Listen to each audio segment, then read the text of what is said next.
안녕하세요. 여러분의 삶에 행복이 가득하길 바랍니다. 오늘은 결혼 9년 차 부부의 이야기입니다. 남편의 내연녀가 집에 들이닥치고 시어머니는 뜻밖에도 그녀를 받아들입니다. 처음엔 가슴 아픈 이야기 같지만 마지막은 통쾌하게 끝나는 이 사연을 들려드리겠습니다. 오늘은 저 김수진과 제 남편 이민준의 결혼 9주년 기념일이었습니다. 오후 4시. 저는 일찍 마트에서 퇴근해 곧장 재래시장으로 향했습니다. 민준 씨가 가장 좋아하는 찜 생선과 돼지갈비찜, 그리고 시어머니 박정숙 여사님이 좋아하시는 제철 나물무침을 사들고 집으로 돌아왔습니다. 앞치마를 두르고 부엌으로 들어가 오후 5시부터 7시 반까지 분주하게 움직였습니다. 마침내 식탁 가득 요리가 차려졌고 기념일 분위기를 내기 위해 와인 한 병도 식탁 중앙에 놓았습니다. 벽시계를 보니 7시 40분. 민준 씨는 오늘 일찍 퇴근하겠다고 했는데 아직 소식이 없었습니다. 휴대폰을 꺼내 전화를 걸까 하다가 운전 중일까봐 방해될까 싶어 다시 내려놓고 소파에 앉아 기다렸습니다. 그때 시어머니 정순 여사님이 방에서 나오셨습니다.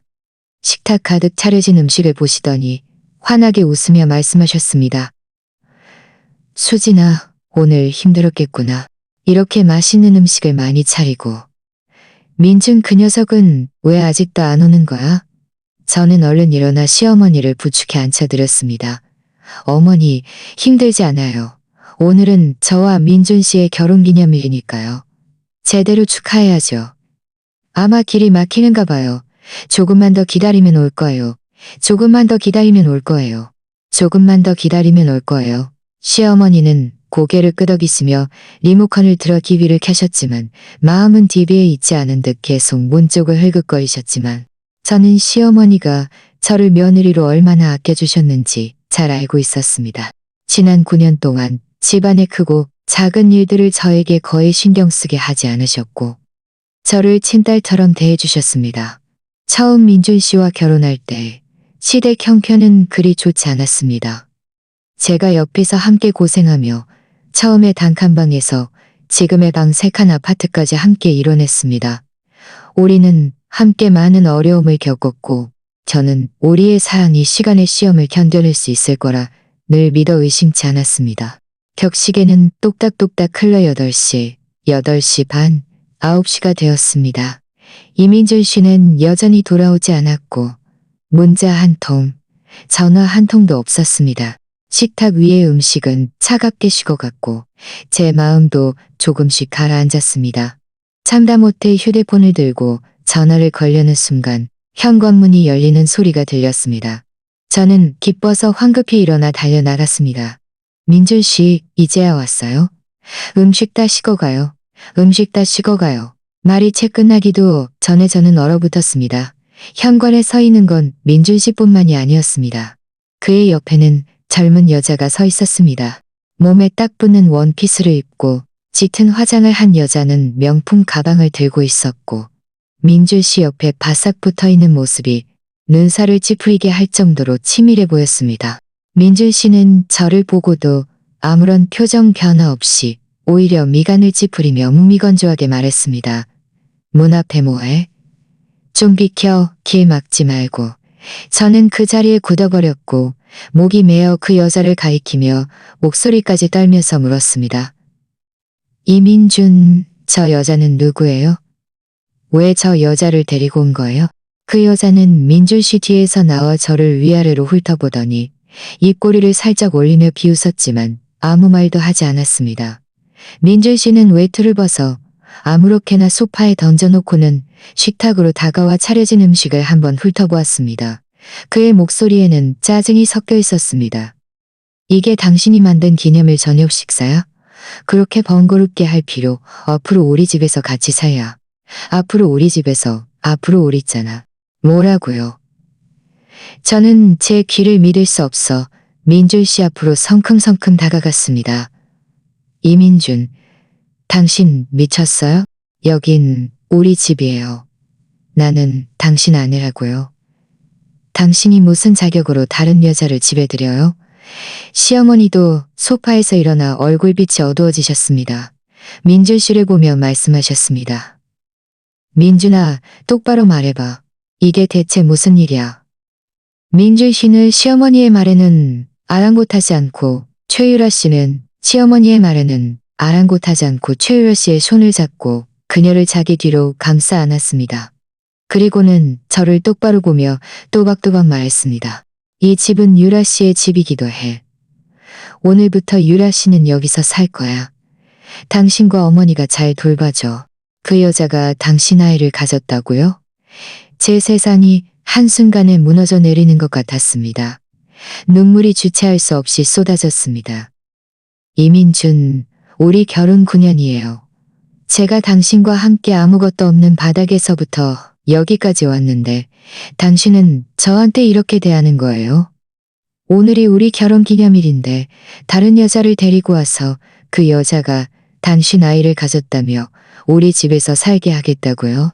그때 최유라 씨가 드디어 입을 열었습니다. 교만한 목소리에는 비웃음이 섞여 있었습니다. 김수진 씨, 감정은 억지로 되는 게 아니잖아요. 민준 씨가 사랑하는 건 저예요. 당신이 아니고요. 제가 민준 씨 아이를 가졌으니 당연히 저에게 책임져야죠. 현실을 똑바로 봐요. 순순히 받아들이지 않으면 나중에 더 취해지는 건 당신 자신이라고요.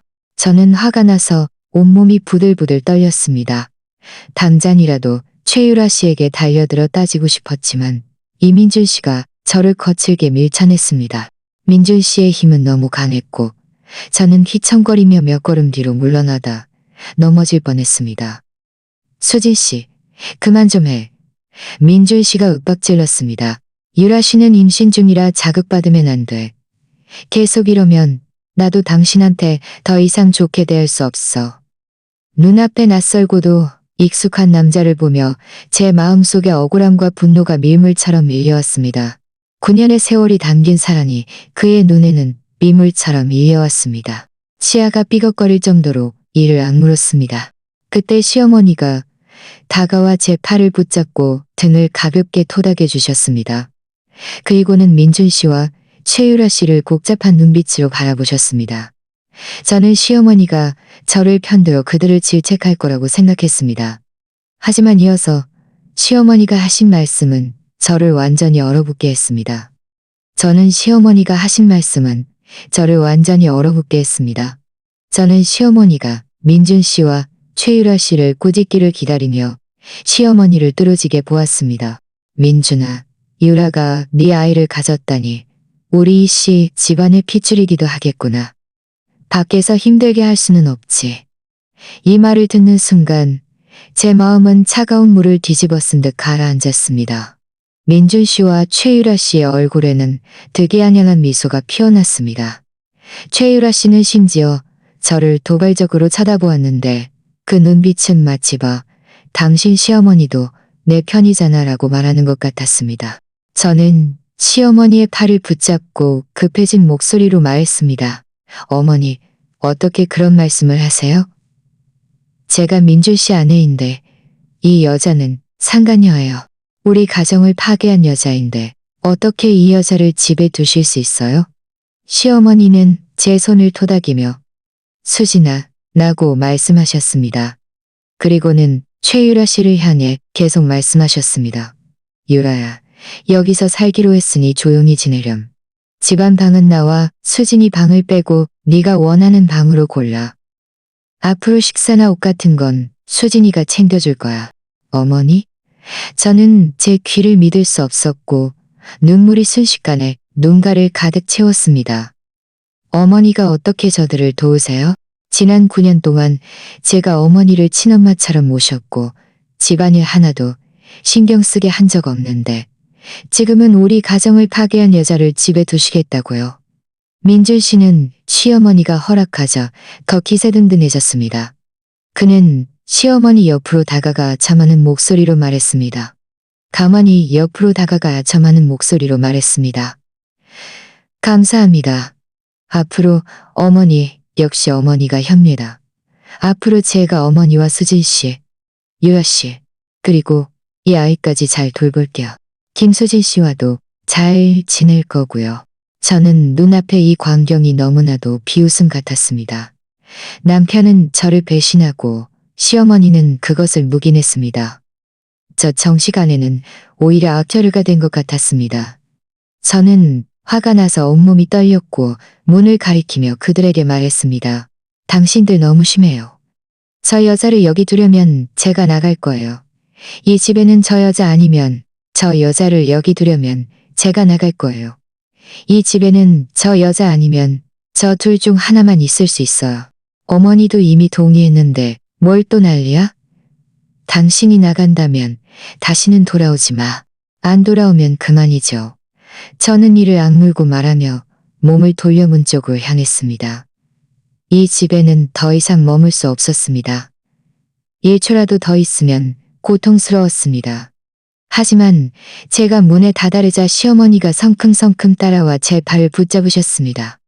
시어머니의 힘은 강했고 저는 뿌리칠 수 없었습니다. 시어머니는 저를 한쪽으로 끌어당겨 우리 둘만 들을 수 있는 목소리로 말씀하셨습니다. 시어머니는 충동적으로 끌어당겨 우리 둘만 들을 수 있는 목소리로 말씀하셨습니다. 지금은 저들과 맞설 때가 아니야. 저는 얼어붙어 시어머니를 올려다보았습니다. 시어머니의 눈빛에는 방금 전의 차분함 대신 초조함과 어떤 암시가 담겨 있었습니다. 제 마음이 쿵 떨어졌습니다. 설마 시어머니가 이렇게 하시는데 다른 뜻이 있는 걸까요? 제가 더 생각할 틈도 없이 민준 씨는 최유라 씨를 데리고 방을 고르러 갔습니다. 최유라 씨는 거실을 한 바퀴 둘러보더니 결국 저와 민준 씨의 안방문 앞으로 가서 문을 열고 들어갔습니다. 어이, 뭐 하는 거예요? 저는 급히 달려가려 했지만 시어머니가 다시 저를 붙잡았습니다. 최유라 씨는 안방을 한 바퀴 둘러보더니 화장대 위에 놓인 제 화장품과 액세서리를 보고 입꼬리를 기웃듯 올렸습니다. 그녀는 제 수분 크림 한 병을 집어들고 보더니 아무렇게나 옆에 내려놓고는 자신의 가방을 화장대 위에 놓았습니다. 민주 씨는 그녀의 뒤를 따랐고 그녀를 맡기는커녕 오히려 말했습니다. 유라 씨가 이 방이 마음에 들면 여기서 지내. 수진 씨는 작은 방으로 가. 이민준, 이 망할 자식. 저는 화가 나서 눈물이 뚝뚝 떨어졌습니다. 거긴 우리 안방이에요. 저와 당신이 9년 동안 살았던 곳인데 당신이 무슨 자격으로 저 여자를 거기 들여요? 시어머니는 제 손을 잡고 손바닥을 힘껏 쥐어 제가 흥분하지 말라는 신호를 주셨습니다. 그리고는 민준 씨에게 말씀하셨습니다. 민준아, 안방은 유라에게 주자. 수진이가 작은 방에서 지내도 괜찮아. 수진이가 작은 방에서 지내도 괜찮아. 수진아, 먼저 네 짐 정리해서 작은 방으로 옮겨. 저는 시어머니를 보며 억울함과 의아함으로 가득 찼지만 아마 시어머니에게는 분명한 계획이 있을 것입니다. 저는 이를 악물고 눈물을 참으며 몸을 돌려 안방으로 들어갔습니다. 최유라 씨는 제 침대에 앉아 의기양양하게 저를 바라보고 있었습니다. 저는 그녀를 무시하고 옷장으로 가서 제 옷들을 정리하기 시작했습니다. 최유라 씨가 입을 열었습니다. 최유라 씨가 입을 열었습니다. 김수진 씨, 현명한 사람은 시류를 따르는 법이죠. 민준 씨가 저를 사랑하는데 진작에 비켜줬어야 했는데 입을 열면 참지 못하고 싸울 것 같아서였습니다. 이민준 씨는 문 앞에 서서 제가 짐을 정리하는 모습을 보았지만 아무런 표정도 없었습니다. 짐 정리를 마치고 저는 큰 상자를 안고 안방을 나섰습니다. 거실을 지나갈 때 시어머니가 소파에 앉아 복잡한 눈빛으로 민준 씨와 최유라 씨를 바라보고 계신 것을 보았습니다. 제가 나오자 시어머니는 일어나 다가와 상자를 들어주려고 하셨습니다. 어머니, 제가 할게요. 저는 시어머니의 손을 피하며 차가운 목소리로 말했습니다. 시어머니에게 다른 뜻이 있을 수도 있다는 것을 알지만 시어머니의 행동은 여전히 제 마음을 불편하게 했습니다. 작은 방은 거실 가장 안쪽에 있었고 침대 하나와 작은 옷장 하나만 있는 아주 작은 방이었습니다. 저는 상자를 바닥에 내려놓고 침대 옆에 앉았습니다. 결국 눈물이 터져 나왔습니다. 결혼 9년 동안 이 가정을 위해 모든 것을 바쳤는데 결국 이런 대우를 받다니. 남편은 내 언녀를 집에 들이고 제 자리를 차지했는데 시어머니는 심지어 그것을 묵인했습니다. 제가 슬픔에 잠겨 있을 때 방문이 살며시 열렸습니다. 시어머니가 따뜻한 물 한 잔을 들고 들어오셨습니다.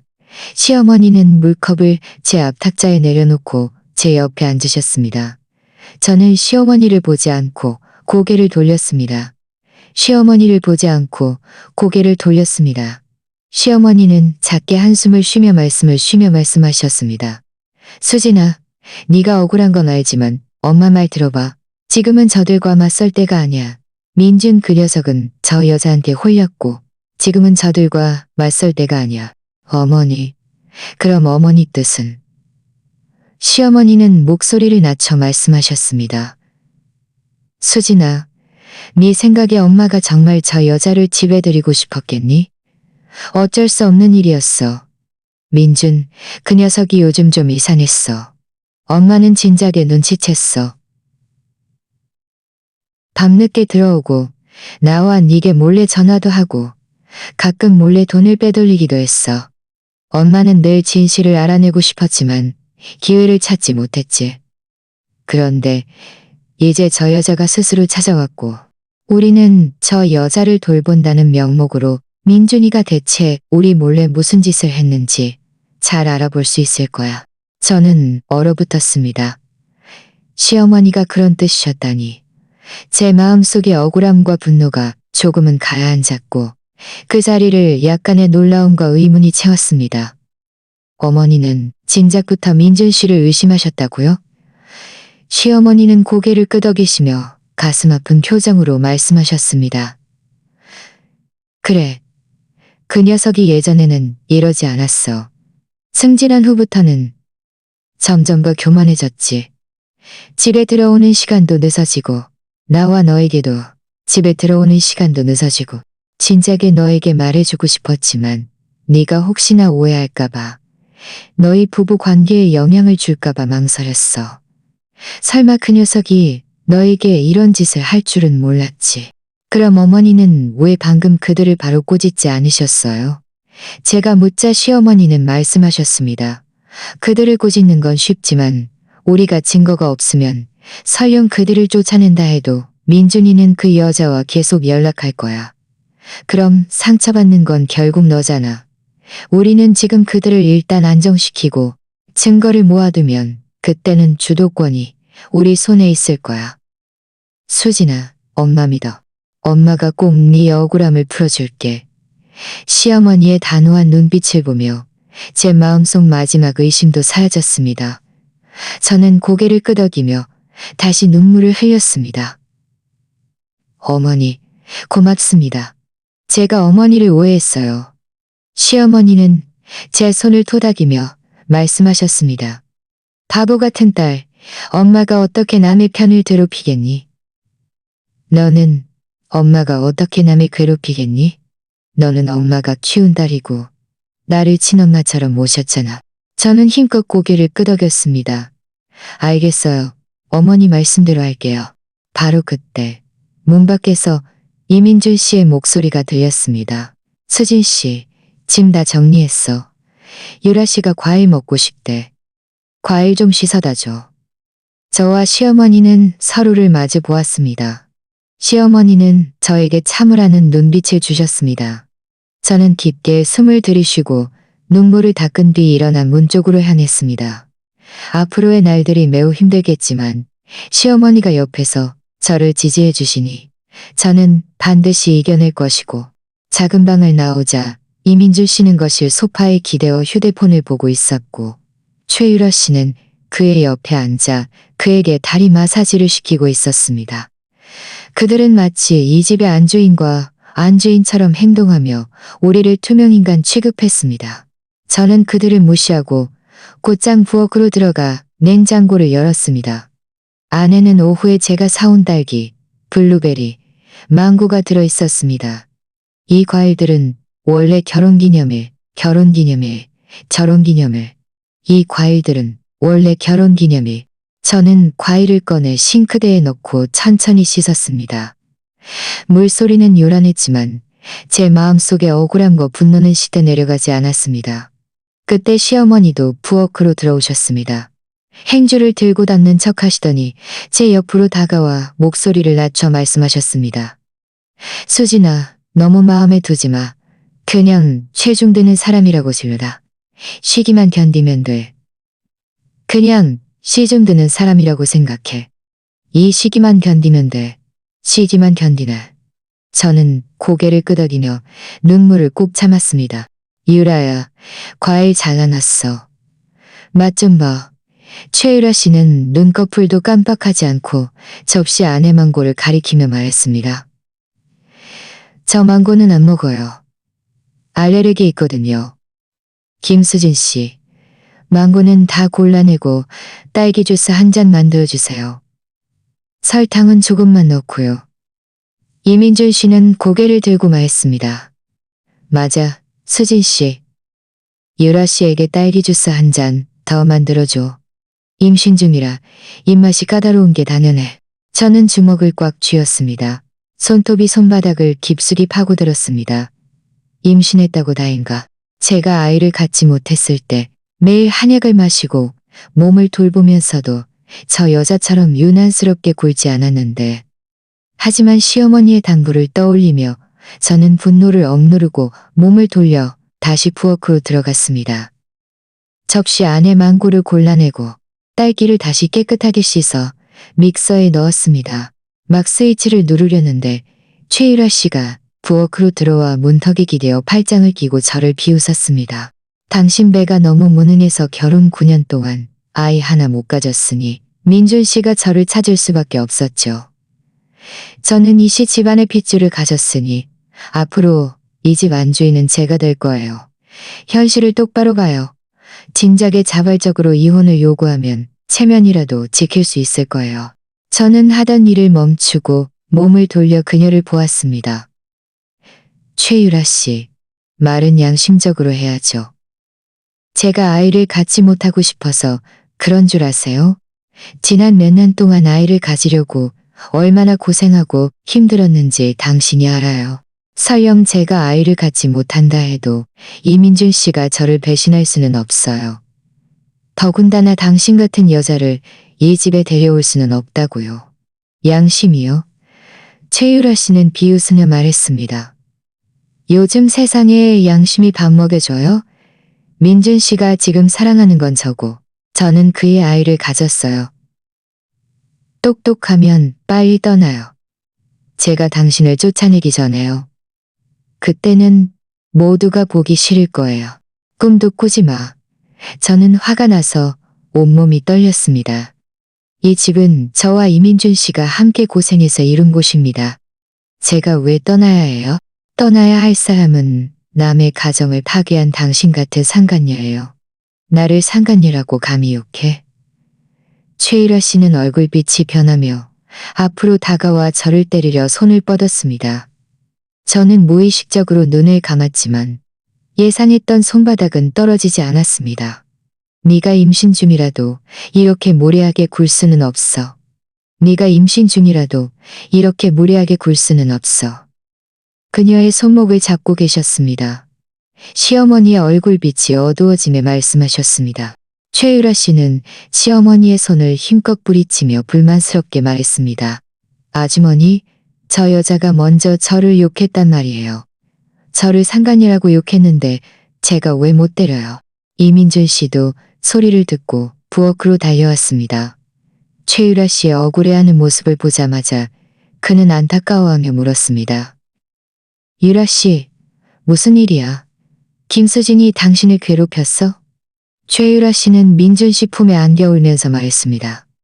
민준 씨, 김수진이 저를 상간녀라고 욕하고 때리려고 했어요. 아주머니가 말리지 않았다면 저는 지금쯤 맞았을 거예요. 제가 당신 아이를 가졌는데 어떻게 저에게 이럴 수 있어요?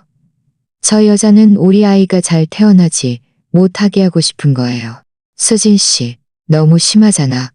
이민준 씨는 분노에 차서 저를 보았습니다. 유라 씨가 내 아이를 가졌는데 당신이 좀 양보하면 안 돼? 당신이 감히 그 여자를 때리려고 해? 당신은 점점 더 못된 짓만 하는구나. 저는 민준 씨가 시시비비를 가리지 않는 모습을 보며 마음이 완전히 식어버렸습니다. 이 남자는 제가 알던 이민준 씨가 아니었습니다. 그는 최유라 씨에게 홀려 눈에는 오직 그 여자와 그녀의 뱃속 아이만 보였고 제 억울함과 희생은 전혀 보지 못했습니다. 시어머니는 황급히 나서서 말리셨습니다. 민준아, 화내지 마. 다 오해야. 수진이가 일부러 유라와 싸우려던 게 아니야. 그냥 작은 의견 충돌이 있었을 뿐이야. 유라, 너도 화내지 마. 수진이가 일부러 그런 게 아니야. 오해라고요? 최유라 씨는 민준 씨 품에서 고개를 들고 눈물을 닦으며 말했습니다.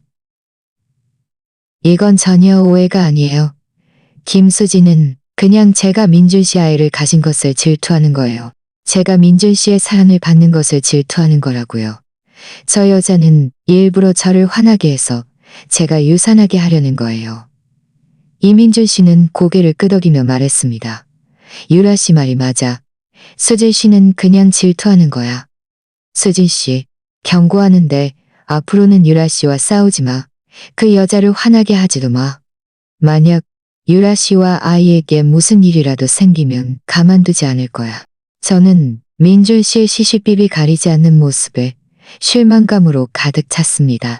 저는 더 이상 그와 논쟁하지 않고 몸을 돌려 믹서에 간 딸기 주스를 컵에 따라 최유라 씨 앞에 놓았습니다.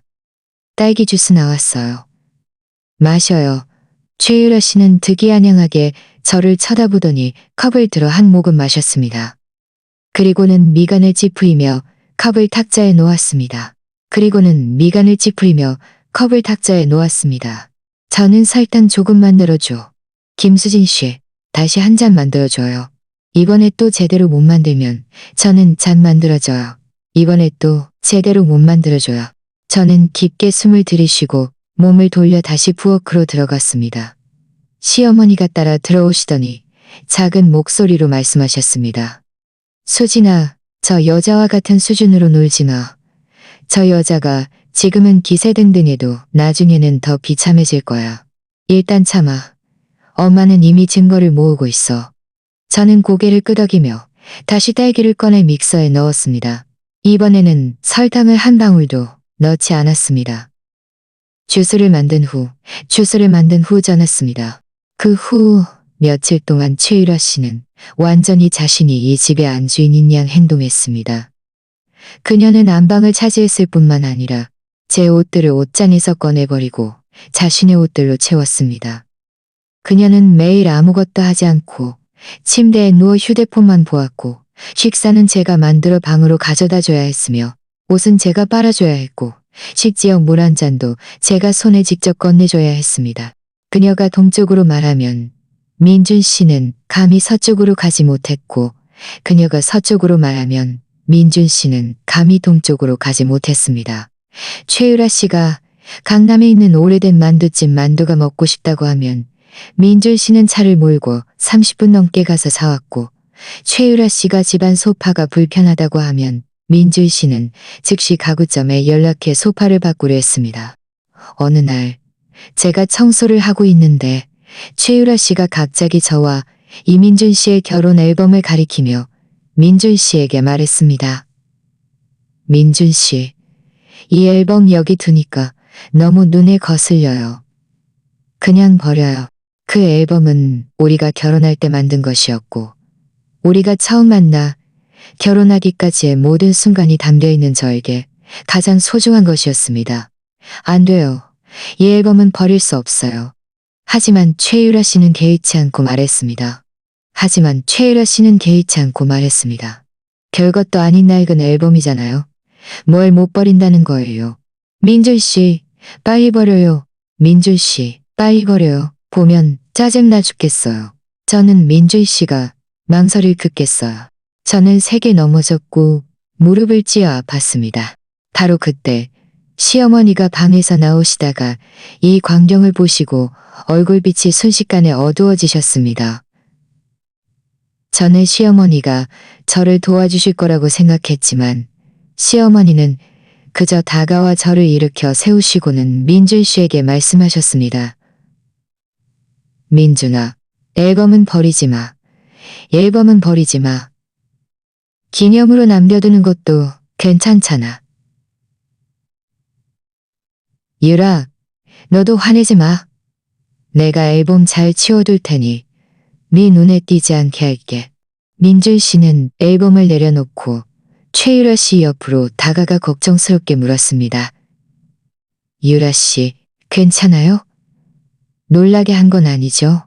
저는 시어머니를 보며 의아함으로 가득 찼습니다.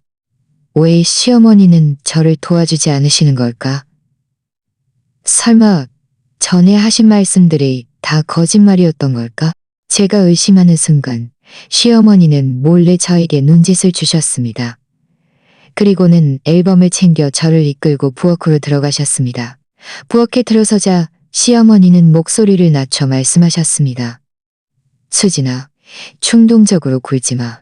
민준이가 최유라에게 몰래 돈을 송금한 은행거래 내역을 찾았어. 조금만 더 기다리면 모든 증거를 모을 수 있을 거야. 이 말을 듣자 제 마음속에 의문이 풀렸습니다. 시어머니는 계속해서 몰래 노력하고 계셨던 것입니다. 저는 머지않아 저 개 같은 남녀에게 마땅한 대가를 치르게 할 수 있을 거라 믿었습니다. 부엌에서 나오자 최유라 씨는 이민준 씨 품에 기대어 TV를 보고 있었습니다. 두 사람은 서로에게 속삭이며 웃고 있었고 저와 시어머니를 완전히 무시했습니다. 저는 마음속 감정을 억누르고 말없이 작은 방으로 돌아가 문을 닫았습니다. 침대 옆에 앉아 시어머니의 말씀만 생각했습니다. 시어머니가 이미 민준 씨가 최유라에게 돈을 송금한 은행 거래 내역을 찾았다고 했습니다. 이것은 매우 중요한 증거였습니다. 하지만 저는 여전히 조금 걱정스러웠습니다. 과연 이 한 가지 증거만으로 민준 씨와 최유라에게 대가를 치르게 할 수 있을까? 그 후 며칠 동안 저는 겉으로는 여전히 최유라 씨에게 100번 순종했습니다. 그녀가 무엇을 시키든 저는 반박하거나 화내지 않고 그대로 했습니다.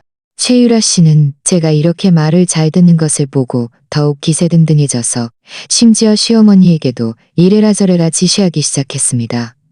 시어머니도 화내거나 불평하지 않고 늘 웃으며 그녀를 편안하게 돌봐주셨습니다. 민준 씨는 우리 고부 관계가 최유라 씨에게 이렇게 잘 대해주는 것을 보고 완전히 경계를 풀었습니다. 매일 퇴근 후에는 최유라 씨와 함께 지냈고 집안일에는 전혀 신경 쓰지 않았습니다. 저는 민준 씨가 최유라 씨에게 완전히 홀렸다는 것을 알았습니다. 그의 마음속에는 이미 아내인 제가 없었습니다. 하지만 저는 슬프지 않았습니다. 오히려 그가 일찍 본색을 드러낸 것이 다행이라고 생각했습니다. 그날 밤 제가 화장실에 가려고 거실을 지나가는데 거실에 작은 불이 켜져 있는 것을 보았습니다. 다가가 보니 시어머니가 소파에 앉아 파일철을 들고 희미한 불빛 아래서 뭔가를 보고 계셨습니다. 저는 발걸음을 늦추고 조용히 다가갔습니다. 시어머니 옆에 다가가서요. 저는 파일철 안에 민준 씨의 은행거래 명세서와 송금 기록이 가득 들어있다는 것을 알았습니다. 시어머니는 저를 보고 깜짝 놀라 황급히 파일철을 닫으셨습니다. 어머니, 왜 아직 안 주무세요? 제가 작은 목소리로 묻자 시어머니는 안도의 한숨을 쉬며 저를 옆에 앉히시고는 목소리를 낮춰 마셨어요. 저는 고개를 낮춰 말씀하셨습니다. 수진아, 너는 왜 일어났어? 엄마가 증거 정리 중이었어. 시어머니는 파일철을 열어 은행거래 명세서 뭉치를 꺼내 저에게 건네며 말씀하셨습니다. 봐봐. 이게 다 민준이가 지난 반년 동안 송금한 은행 거래 내역이야. 3개월 전부터 최유라에게 돈을 송금하기 시작했는데 매번 액수가 적지 않아. 앞뒤로 합치면 이미 5억만 원이 넘어. 저는 명세서를 받아들고 자세히 살펴보았습니다. 명세서에는 송금 시간, 금액, 수취 계좌가 명확하게 기록되어 있었습니다. 수취 계좌의 이름은 바로 최유라였습니다. 이 숫자들을 보며 제 마음이 아팠습니다. 이 5억만 원은 저와 민준 씨의 부부 공동 재산이었고 우리가 함께 힘들게 모은 돈이었습니다. 그런데 그가 이렇게 망설임 없이 다른 여자에게 송금했다니. 이 돈은 다 우리가 함께 모은 건데 어떻게 이렇게 잔인하게. 제 목소리가 목에 메었습니다. 시어머니는 제 손을 토닥이며 말씀하셨습니다. 수진아, 너무 슬퍼하지 마. 이 돈은 우리가 모두 법적인 절차를 통해 되찾을 거야. 이 은행 거래 내역, 이 은행 거래, 매업 모두 법적인 절차를 통해 되찾을 거야. 말씀하시며 시어머니는 주머니에서 녹음기를 꺼내 재생 버튼을 누르셨습니다. 녹음기에서 최유라 씨의 목소리가 흘러나왔습니다. 그녀는 다른 사람과 통화 중이었습니다. 여보세요, 은정아? 좋은 소식이 있어. 나 지금 이민준 씨 집에 살고 있어. 그 꼴 보기 싫은 아내랑 시어머니는 나를 시중 들듯이 떠받들고 있어. 내가 어떻게 그랬냐고? 그냥 내가 이민준 씨 아이를 가졌다고 했죠. 그냥 내가 이민준 씨 아이를 가졌다고 했지. 너는 모르겠지만 이민준 그 바보는 나한테 순종적이야. 내가 뭘 원하든 다 들어줘. 내가 원하든 다 들어줘. 이민준 씨한테서 돈을 다 뜯어내면 기회를 봐서 차버릴 거야. 그 바보 같은 남자는 나랑 어울리지 않아. 걱정 마. 절대 진실을 알게 하지 않을 거야. 충분한 돈을 받으면 외국으로 여행 가서 실컷 즐길 거야. 그 꼴 보기 싫은 아내는 그냥 빈 껍데기만 지키면서 살라고 해. 녹음이 끝나자 저는 화가 나서 온몸이 부들부들 떨렸습니다. 최유라 씨가 가짜 임신이었다니. 그녀가 이런 수법으로 이민준 씨를 속이고 우리 모두를 속였다니. 이민준 그 바보는 그녀에게 완전히 속아 넘어갔고 우리 공동 재산을 아낌없이 그녀에게 송금했다니. 이 여자는 너무 심했어요. 저는 이를 악물고 말했습니다. 시어머니는 고개를 끄덕이시며 말씀하셨습니다. 그래, 최유라는 속임수가 너무 깊어. 나도 우연히 그 여자가 전화하는 걸 듣고 가짜 임신이라는 걸 알게 됐어. 얼른 녹음기로 그 여자의 말을 녹음했지. 이게 다 중요한 증거야. 그럼 지금 당장 이 증거들을 꺼내서 그녀의 본색을 폭로하고 쫓아내요. 제가 급하게 말하자 시어머니는 고개를 저으며 말씀하셨습니다. 안 돼. 아직 대가 아니야. 우리가 가진 증거만으로는 충분치 않아. 저 여자가 순순히 인정하지 않을 거야. 게다가 민준이는 지금 아직도 그녀에게 속아 넘어가 있어. 우리가 증거를 내놓아도 그는 믿지 않을 수도 있어. 오히려 우리가 최유라 씨를 일부러 함정에 빠뜨린다고 생각할 수도 있다고. 저는 의아하게 물었습니다. 그럼 우리는 얼마나 더 기다려야 해요? 계속 이렇게 그녀가 우리 집에서 기세등등하게 굴게 내버려 둬야 해요? 시어머니는 말씀하셨습니다. 며칠만 더 기다리자. 엄마가 이미 병원에 연락해서 아는 산부인과 의사를 찾아놨어. 며칠 후에 임산부를 돌본다는 명목으로 최유라를 데리고 병원에 가서 산전 검사를 받을 거야. 그때 의사 선생님이 우리가 가짜 임신 사기를 폭로하도록 도와줄 거야. 그리고 우리는 녹음과 은행 거래 내역을 꺼내서 민준이가 직접 보게 할 거야. 그가 저 여자에게 얼마나 심하게 속았는지 말이야. 저는 고개를 끄덕이며 말했습니다. 어머니, 역시 어머니가 생각이 깊으세요. 어머니 말씀대로 할게요. 며칠만 더 기다리죠. 시어머니는 파일철과 녹음기를 챙겨 은밀한 서랍 속에 넣어두시며 말씀하셨습니다. 이 증거들은 매우 중요해. 우리가 잘 보관해야 해. 최유라에게 들키면 안 돼. 알겠어요. 제가 말했습니다. 바로 그때 안방문이 갑자기 열렸습니다. 최유라 씨가 잠옷 차림으로 방에서 나오며 흥얼거리고 있었습니다. 그녀는 저와 시어머니가 소파에 앉아있는 것을 보고 잠시 멈칫하더니 미간을 찌푸리며 말했습니다. 이렇게 늦었는데 왜 아직 안 자요? 이렇게 늦었는데 왜 아직 안 자요? 여기서 몰래 무슨 얘기를 하고 있는 거예요? 나와 수진이는 내일 아침 일을 알아챌까봐 두려웠습니다. 그녀가 우리의 비밀을 알아챌까봐 두려웠습니다. 너는 임신 중이니 영양가 있는 음식을 많이 먹어야지. 최유라 씨는 의심스러운 눈빛으로 우리를 보며 말했습니다. 정말요? 저는 당신들이 제 험담을 하는 것 같던데요. 시어머니는 일어나 최유라 씨 옆으로 다가가 그녀의 팔을 붙잡고 말씀하셨습니다. 당연히 사실이지. 우리가 어떻게 네 험담을 하겠어. 너는 지금 우리 시어머니를 당연히 사실이지. 우리가 어떻게 네 험담을 하겠어? 너는 지금 우리 한 잔 줄게. 자, 내가 부엌으로 데려가서 물 한 잔 줄게. 저는 소파에 앉아 심장이 쿵쾅거렸습니다. 정말 위험했습니다. 하마터면 최유라 씨가 우리의 계획을 알아챌 뻔했습니다. 잠시 후 시어머니가 부엌에서 나와 저에게 안심하라는 눈빛을 주셨습니다. 저는 시어머니가 최유라 씨를 달래서 방으로 돌려보냈다는 것을 알았습니다. 시어머니는 제 옆으로 다가와 작은 목소리로 말씀하셨습니다. 수진아, 하마터면 저 여자에게 들킬 뻔했어. 앞으로는 우리가 더 조심해야 해. 저 여자가 의심하지 않도록 해. 사흘만 더 있으면 우리가 저 여자를 병원에 데리고 가서 산전 검사를 받을 거야.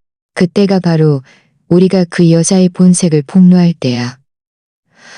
저는 고개를 끄덕이며 말했습니다. 어머니 알겠어요. 이 사흘 동안 제가 더 조심해서 아무런 단서도 들키지 않도록 할게요. 시어머니는 제 어깨를 토닥이며 말씀하셨습니다. 그래. 시간도 늦었으니 우리도 얼른 방으로 가득했습니다. 제 마음은 기대감과 긴장감으로 가득했습니다. 정신을 바짝 차려야 저 여자를 더 잘 상대할 수 있어. 저는 일어나 시어머니를 따라 방으로 돌아갔습니다. 긴장되는 것은 계획에 무슨 차질이라도 생길까봐 두려웠고, 기대되는 것은 최유라 씨의 본색을 빨리 폭로하고 그녀와 이민주 씨에게 마땅한 대가를 치르게 하고 싶었기 때문입니다. 시어머니가 옆에서 저를 도와주시니 우리의 계획은 반드시 성공할 것이라고 믿었습니다. 그 후 사흘 동안 최유라 씨의 기세는 더욱 맹렬해졌습니다. 아마 저와 시어머니가 그녀에게 완전히 잡혔다고 생각했는지, 그녀는 거칠해도 할 필요 없다고 생각했는지 우리에게 대하는 태도가 점점 더 나빠졌습니다. 첫째 날 아침, 저는 시어머니의 지시대로 조각과 삶은 계란, 오이 무침을 만들었습니다. 최유라 씨는 식탁으로 와서 아침 식사를 보더니 젓가락을 식탁에 던지며 말했습니다. 김수진 씨, 나한테 이런 것밖에 못 해줘요? 나한테 이런 것밖에 못 해줘요? 나 임신 중이라 영양 보충이 필요하다고. 제비집 같은 건 못 해줘요? 제비집 같은 건 못 해줘요? 제가 막 입을 열렸는데 시어머니가 먼저 말씀하셨습니다. 유라야, 내가 생각이 짧았구나. 이민준 씨가 방에서 나오다가 최유라 씨의 말을 듣고 즉시 말했습니다. 무슨 제비집이야. 너무 번거롭잖아. 유라 씨, 내가 바로 2만 원 송금해 줄게. 먹고 싶은 거 있으면 직접 배달시키거나 김수진에게 만들어 달라고 해. 당신 힘들게 하지 말고. 최유라 씨는 득의한양하게 웃으며 말했습니다. 아래층으로 내려가면서 제 마음속은 싸늘한 비웃음이다. 김수진 씨, 앞으로 제 아침 식사는 매일 다른 영양식으로 바꿔서 해줍니다. 이민주 씨는 정말 통이 크구나. 자신을 속이는 이 여자에게는 이렇게 아낌없이 돈을 쓰면서 저와 함께 고생했을 때는 몇만 원짜리 옷 한 벌도 사주기 아까워했는데, 제비집을 사서 돌아온 저는 곧장 부엌으로 들어가 최유라 씨에게 제비집을 끓여주기 시작했습니다. 시어머니가 들어와 저를 도와주시며 작은 목소리로 말씀하셨습니다. 수진아, 저 여자와 같은 수준으로 놀지 마. 이틀만 더 참으면 우리가 저 여자를 병원에 데리고 가면 더 이상 저 여자에게 시달리지 않아도 될 거야. 저는 고개를 끄덕이며 말했습니다. 어머니, 알겠어요. 참을 수 있어요. 점심때가 되자 최유라 씨가 갑자기 저와 이민준 씨의 결혼 앨범을 보고 싶다고 했습니다. 제 마음이 철렁했습니다. 혹시 그녀가 뭔가를 알아챈 건 아닐까 걱정했습니다. 하지만 시어머니는 웃으며 말씀하셨습니다. 유라, 앨범 보고 싶어. 내가 가져다 줄게. 시어머니는 앨범을 꺼내 최유라 씨에게 건넸습니다. 무슨 촌뜨기 같아요. 무슨 촌뜨기 같아요. 최유라 씨는 앨범을 펼쳐 저와 민준 씨의 결혼 사진을 보더니 비웃음 섞인 미소를 보더니 민준 씨, 당신은 그때 어떻게 저런 여자에게 반했어요? 이민준 씨는 옆에서 맞장구 치며 말했습니다. 그때는 어리고 철이 없어서 안목이 없었지. 역시 유라 씨가 예뻐. 뭘 입어도 예뻐. 저는 그들이 서로 맞장구 치는 모습을 보며 아무런 감정의 동요도 없었습니다. 그들이 지금은 의기양양해도 나중에는 더 비참하게 추악할 것이라는 것을 알고 있었습니다. 최유라 씨는 앨범을 넘기다가 갑자기 앨범을 바닥에 내동댕이 쳤습니다. 사진들이 흩어졌습니다. 그녀는 바닥에 흩어진 사진들을 가리키며 말했습니다. 이 사진들 너무 눈에 거슬려요. 보면 짜증나 죽겠어요. 김수진 씨, 이 사진들 다 주워서 쓰레기통에 버려요. 그 앨범 안에는 저와 민준 씨의 결혼 사진뿐만 아니라 우리가 지난 몇 년 동안 함께 여행하고 명절을 보냈던 사진들도 있었습니다. 저에게는 가장 소중한 추억이었습니다. 저에게는 가장 소중한 추억이었습니다. 저는 쪼그리고 앉아 사진들을 치우려는데 최유라 씨가 제 손등을 발로 밟고 힘껏 찝박았습니다. 아, 최유라 씨는 개의치 않고 말했습니다. 아주머니, 저 여자가 말을 안 들었잖아요. 제가 사진을 버리라고 했는데도 주우려고 하길래요. 이건 제가 저 여자에게 교훈을 주는 거예요. 누가 이 집의 안주인인지 똑바로 알게 하려고요. 이민준 씨도 다가와 말했습니다. 그리고 앨범을 안고 작은 방으로 돌아왔습니다. 유라 씨, 화내지 마. 수진 씨, 얼른 사진 버려. 유라 씨를 화나게 하지 말고.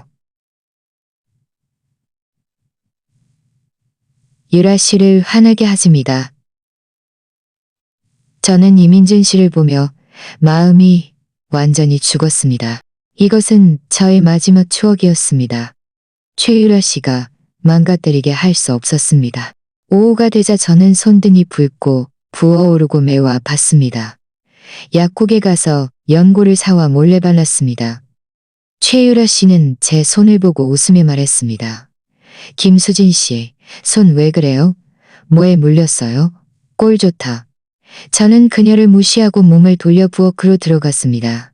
지금은 그녀와 싸울 때가 아니라는 것을, 그녀가 의심하지 않도록 해야 한다는 것을 알고 있었습니다.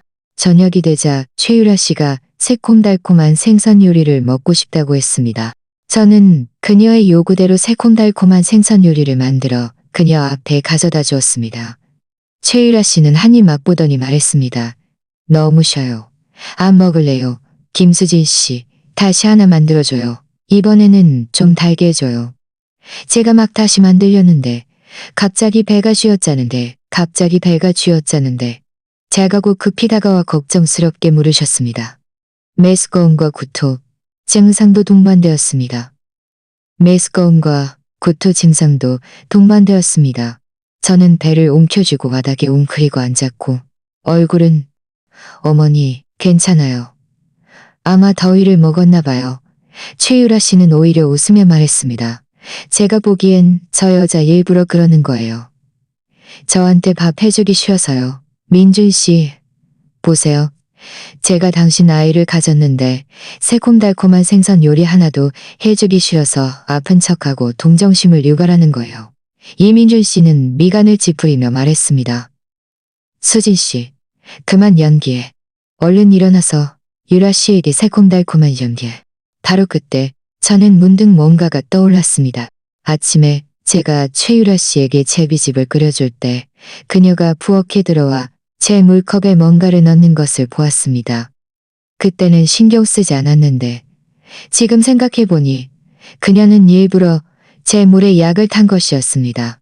저는 불편한 몸을 억지로 일으켜 세우며 말했습니다. 최유라, 당신 혹시 재고 말씀하셨습니다. 최유라, 당신 혹시 제 물에 뭘 넣었어요? 최유라, 혹시 제 물에 얼굴빛이 변하며 말했습니다. 무슨 헛소리예요. 제가 왜 당신 물에 몰렸습니다.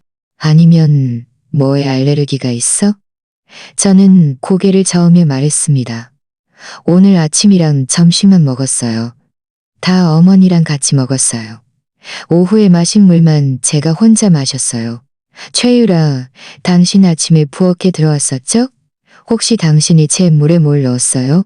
최유라 씨는 제 물에 뭘 넣었어요? 최유라 씨는 말했습니다. 저 아니에요. 저를 억울하게 하십니다. 민준 씨? 그 여자는 저를 함정에 빠뜨리려 하는 거예요. 이민준 씨. 저 여자는 저를 함정에 빠뜨리려 하는 거예요. 유라 씨 탓하지 마. 저는 민준 씨가 시시비비 가리지 않는 모습을 보며 싸늘하게 비웃었습니다. 그와 논쟁하는 것은 소용없다는 것을 알았습니다. 저는 불편한 몸을 억지로 참고 최유라 씨에게 새콤달콤한 생선 요리를 다시 만들었습니다. 새콤달콤한 생선 요리를 만든 후 저는 작은 방으로 돌아와 침대에 누웠습니다. 몸이 점점 더 안 좋아지는 것을 느꼈습니다. 어지럽고 눈앞이 캄캄했으며 계속 구토했습니다. 시어머니가 조용히 제 방으로 들어와 따뜻한 물 한 잔과 양몇알을 건네며 말씀하셨습니다. 수진아, 이건 항알레르기 약이랑 진통제야. 일단 먹어. 엄마는 최유라 그 여자가 네 물에 뭘 넣었다고 확신해. 하루만 더 참아. 내일 우리가 저 여자를 병원에 데리고 가면 그때는 우리가 반드시 그 여자에게 대가를 치르게 할 거야. 저는 고개를 끄덕이며 약을 받아 물과 함께 삼켰습니다. 침대 머리에 기대어 저는 속으로 맹세했습니다. 최유라, 두고 봐. 내일이 바로 너의 마지막 날이 될 거야. 다음 날 아침 일찍 시어머니는 최유라 씨에게 말씀하셨습니다. 유라, 임신한 지 꽤 됐으니 병원에 가서 산전 검사를 받아야지. 내가 이미 병원과 의사 선생님께 연락해뒀으니 오늘 가자.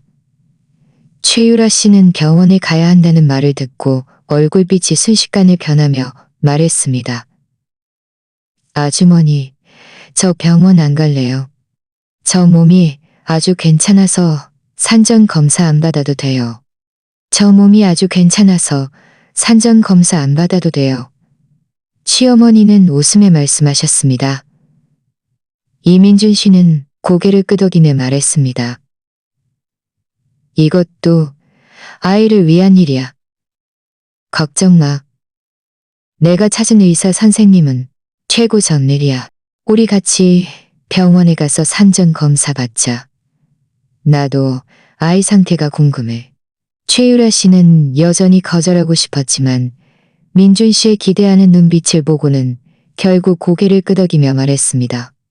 알겠어요. 그럼 병원에 가죠. 저는 최유라 씨의 긴장한 모습으로 득이안양했습니다. 최유라, 너의 사기는 곧 폭로될 거야. 그때 네가 무슨 말을 할지 정말 궁금하네. 짐을 챙기고 우린 이 사람은 병원으로 향했습니다. 이민준 씨가 운전하고 최유라 씨는 조수석에 앉았으며 저와 시어머니는 뒷좌석에 앉았습니다.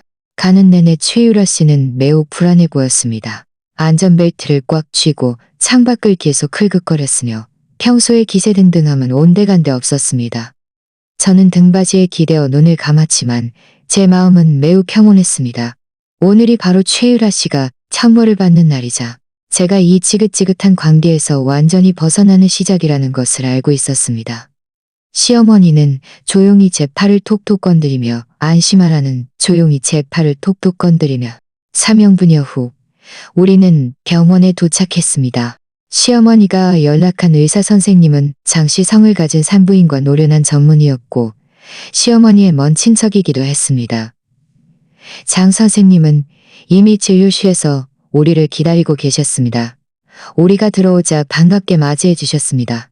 시어머니는 웃으며 말씀하셨습니다. 제 어머니는 웃으며 말씀하셨습니다. 이쪽은 제 아들 민준이고 그의 여자친구 최유라예요.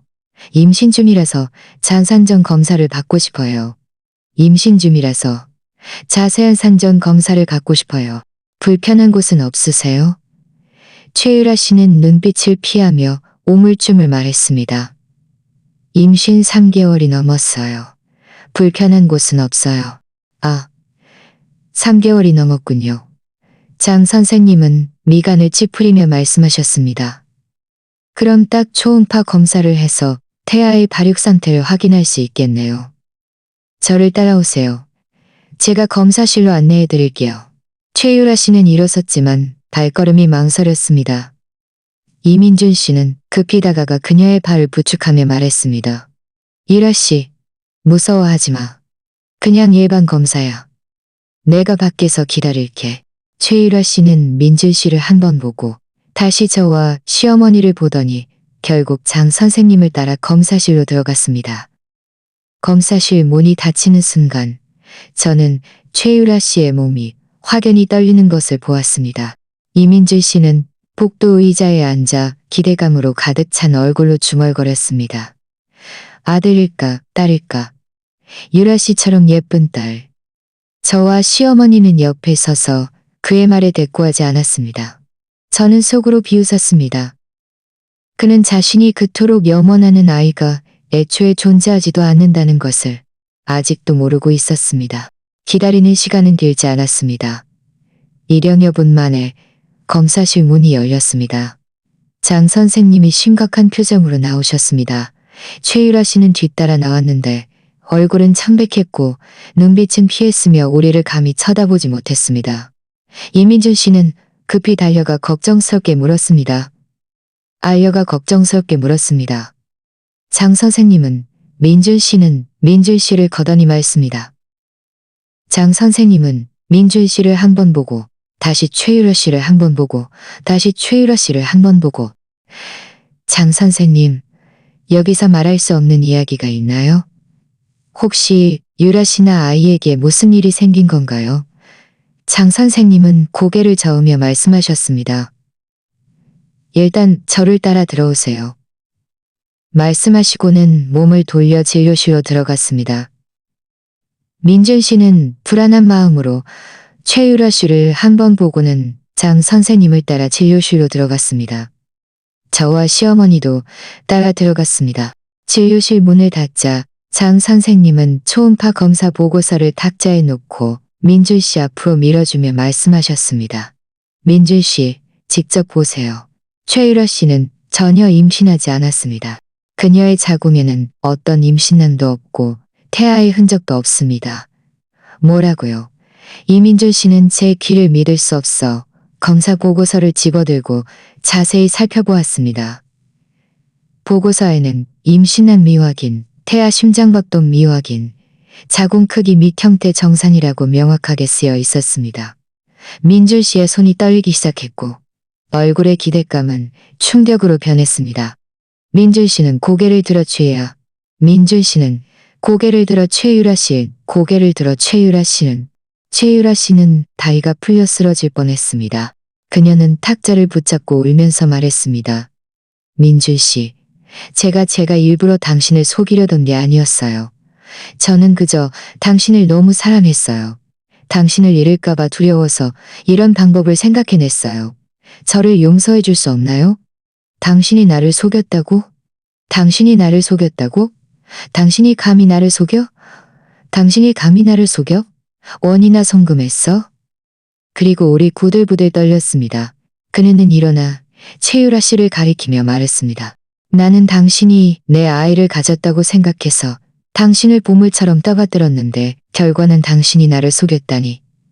최유라 씨는 울면서 말했습니다. 민준 씨, 제가 잘못했어요. 앞으로는 절대 안 그럴게요. 한 번만 더 기회를 줄 수 없나요? 앞으로는 절대 안 그럴게요. 한 번만 더 기회를 줄 수 없나요? 기회? 당신이 나를 속였다는 나에게 기회를 줄 생각도 안 했잖아. 민준 씨의 감정은 점점 더 격해졌습니다. 장 선생님이 이때 입을 열었습니다. 민준 씨, 흥분하지 마세요. 제 검사 결과에 따르면 최유라 씨의 복부가 부풀어 오른 것은 특정 호르몬 약물을 복용했기 때문일 것입니다. 실제 임신은 아닙니다. 이런 약물은 몸에 해롭고 장기 복용 시 내분비계에 영향을 미쳐 심지어 불임을 유발할 수도 있습니다. 이 말을 듣자 민준 씨는 더욱 화가 치밀어 올랐습니다.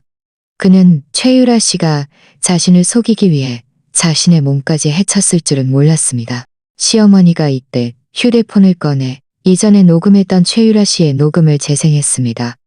여보세요, 은정아. 좋은 소식 있어. 나 지금 이민준 씨 집에 살고 있어. 임신했냐고? 당연히 가짜지. 그냥 작은 수법을 써서 배를 좀 불러 보이게 했을 뿐이야. 이민준 씨한테서 돈을 다 뜯어내면 기회를 봐서 차버릴 거야. 녹음이 끝나자 진료실은 정적이 흘렀습니다. 이민준 씨의 얼굴은 새파랗게 질렸고 눈빛은 분노와 실망으로 가득했습니다. 그는 최유라 씨를 마치 낯선 사람처럼 보았습니다. 최유라 씨는 녹음을 듣고 얼굴빛이 완전히 변했습니다. 그녀는 바닥에 무릎을 꿇고 민준 씨의 다리를 붙잡고 울면서 말했습니다. 민준 씨, 제가 잘못했어요. 정말 잘못했어요. 제가 일부러 당신 돈을 속이려던 게 아니었어요. 저는 그저 당신을 너무 사랑했어요. 저를 용서해 줄 수 없나요? 앞으로는 꼭 당신과 잘 살게요. 이민준 씨는 그녀를 힘껏 밀쳐내며 말했습니다. 건드리지 마. 당신은 내 감정뿐만 아니라 내 돈까지 속였어. 당신은 사기꾼이야. 최유라 씨는 민준 씨가 자신을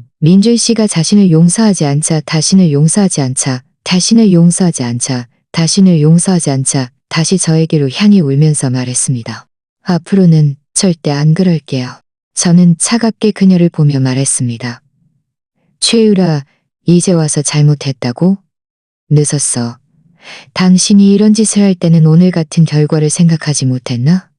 당신은 내 가정을 파괴하고 나를 괴롭혔고 심지어 내 물에 약까지 탔어. 이 모든 것을 우리는 아직 계산하지 않았어. 시어머니도 말씀하셨습니다. 최유라, 당신은 가짜 임신 수법으로 민준이를 속이고 우리 재산을 가로챘어.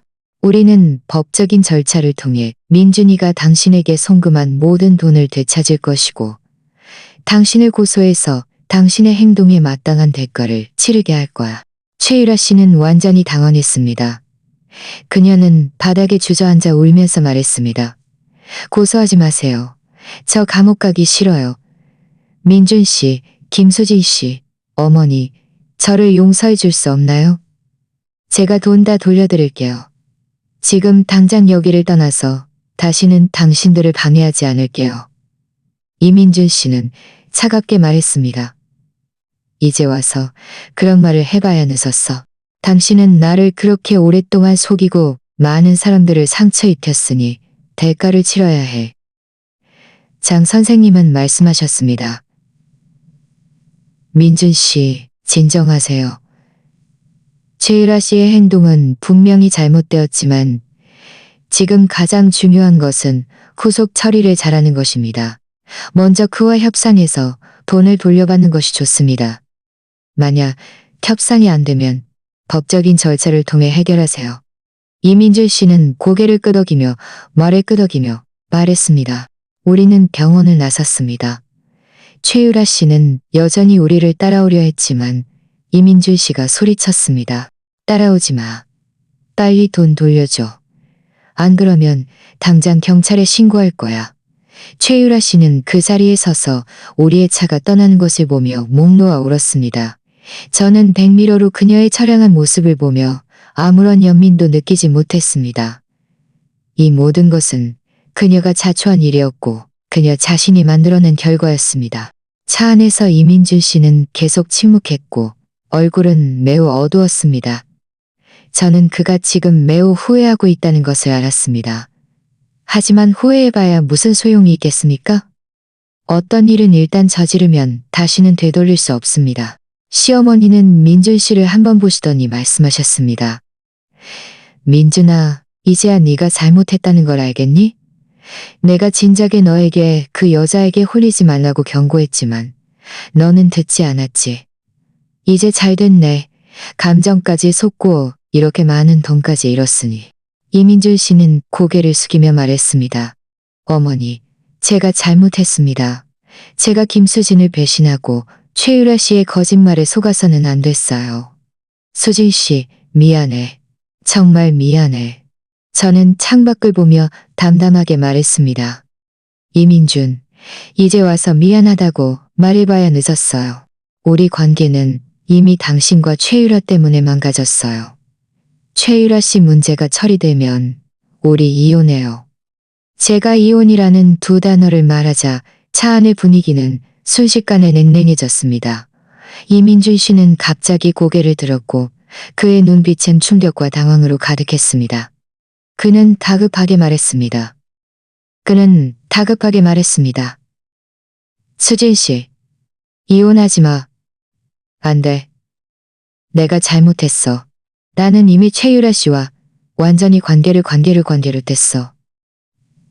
나는 이미 최유라 씨와 완전히 관계를 했어. 이민준, 깨진 거울은 다시 붙일 수 없어요. 당신이 나를 배신할 때 오늘 같은 결과를 예상했어야죠. 우리는 다시 과거로 돌아갈 수 없어요. 시어머니는 옆에 앉아 아무 말 없이 그저 작게 한숨을 쉬셨습니다. 저는 시어머니도 저와 민준 씨의 관계가 이미 완전히 깨져버렸고 아무리 되돌리려 해도 소용없다는 것을 알고 계시다는 것을 알았습니다. 집에 돌아오자 이민준 씨는 계속 저에게 사과하며 용서를 빌려고 했습니다. 시어머니가 그를 막으셨습니다. 민준아, 일단 수진이를 귀찮게 하지 마. 지금 네가 가장 먼저 해야 할 일은 최유라가 가로챈 돈을 되찾는 거야. 이 일이 처리되면 수진이와 제대로 얘기해. 이민준 씨는 고개를 끄덕이고 심각한 표정으로 서재로 들어가 최유라 씨에게 전화를 걸기 시작했습니다. 하지만 전화는 여러 번 걸어도 아무도 받지 않았습니다. 민준 씨는 최유라 씨에게 카톡을 보냈지만 자신이 이미 최유라 씨에게 차단당했다는 것을 알게 되었습니다. 이민준 씨입니다.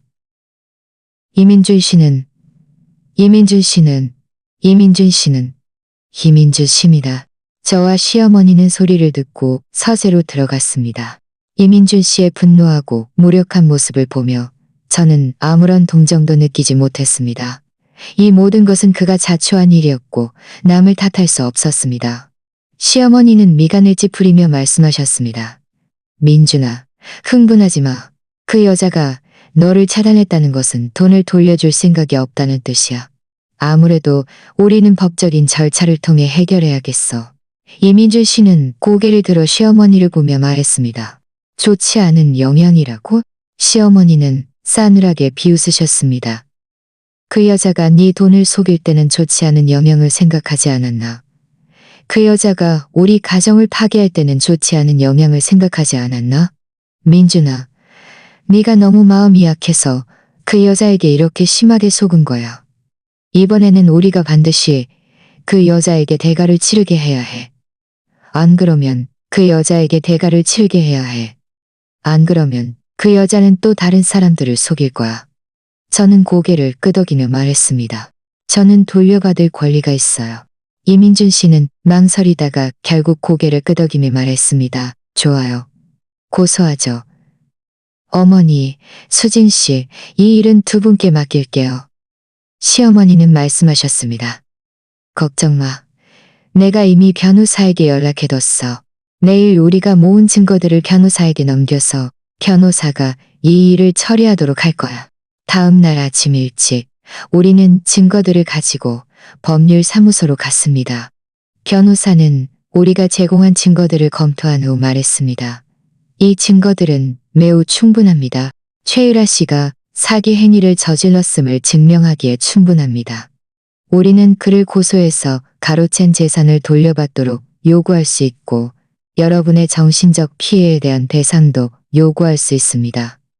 우리는 변호사와 미임 계약을 체결했고 변호사는 최대한 빨리 소장을 준비하여 법원에 소송을 제기할 것이라고 말했습니다. 법률사무소에서 나오자 이민준 씨는 말했습니다. 수진 씨, 제가 예전에 당신에게 잘못한 걸 알아요. 이 일이 처리되기 전까지 저는 회사에 가서 지낼게요. 당신을 방해하지 않을 거예요. 일이 처리되면 당신과 이혼 절차를 밟을게요. 저는 빈손으로 나갈 거고 집과 저금은 모두 당신에게 줄게요. 저는 아무 말도 하지 않고 그의 말에 묵인했습니다. 이민준 씨는 옷 몇 벌을 챙겨 집을 떠났습니다. 그가 떠나는 뒷모습을 보며 제 마음은 아무런 동요도 없었습니다. 이 집은 그와 최유라 씨의 등장으로 엉망진창이 되었지만 이제 그가 떠나자 집안은 드디어 평온을 되찾았습니다. 하지만 평온한 날들은 오래가지 못했습니다. 최유라 씨가 다시 찾아왔습니다. 그날 오후 제가 집에서 청소를 하고 있는데 갑자기 노크 소리가 들렸습니다. 문을 열어보니 최유라 씨가 문 앞에 서 있었습니다. 그녀의 얼굴은 초췌하고 머리는 헝클어져 있었으며 예전의 화려하고 빛나는 모습과는 완전히 다른 사람이었습니다.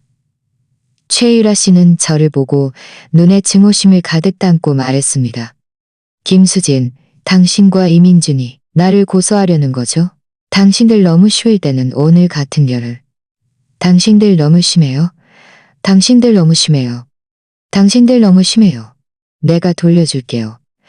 고소하지 마요. 고소하지 마요.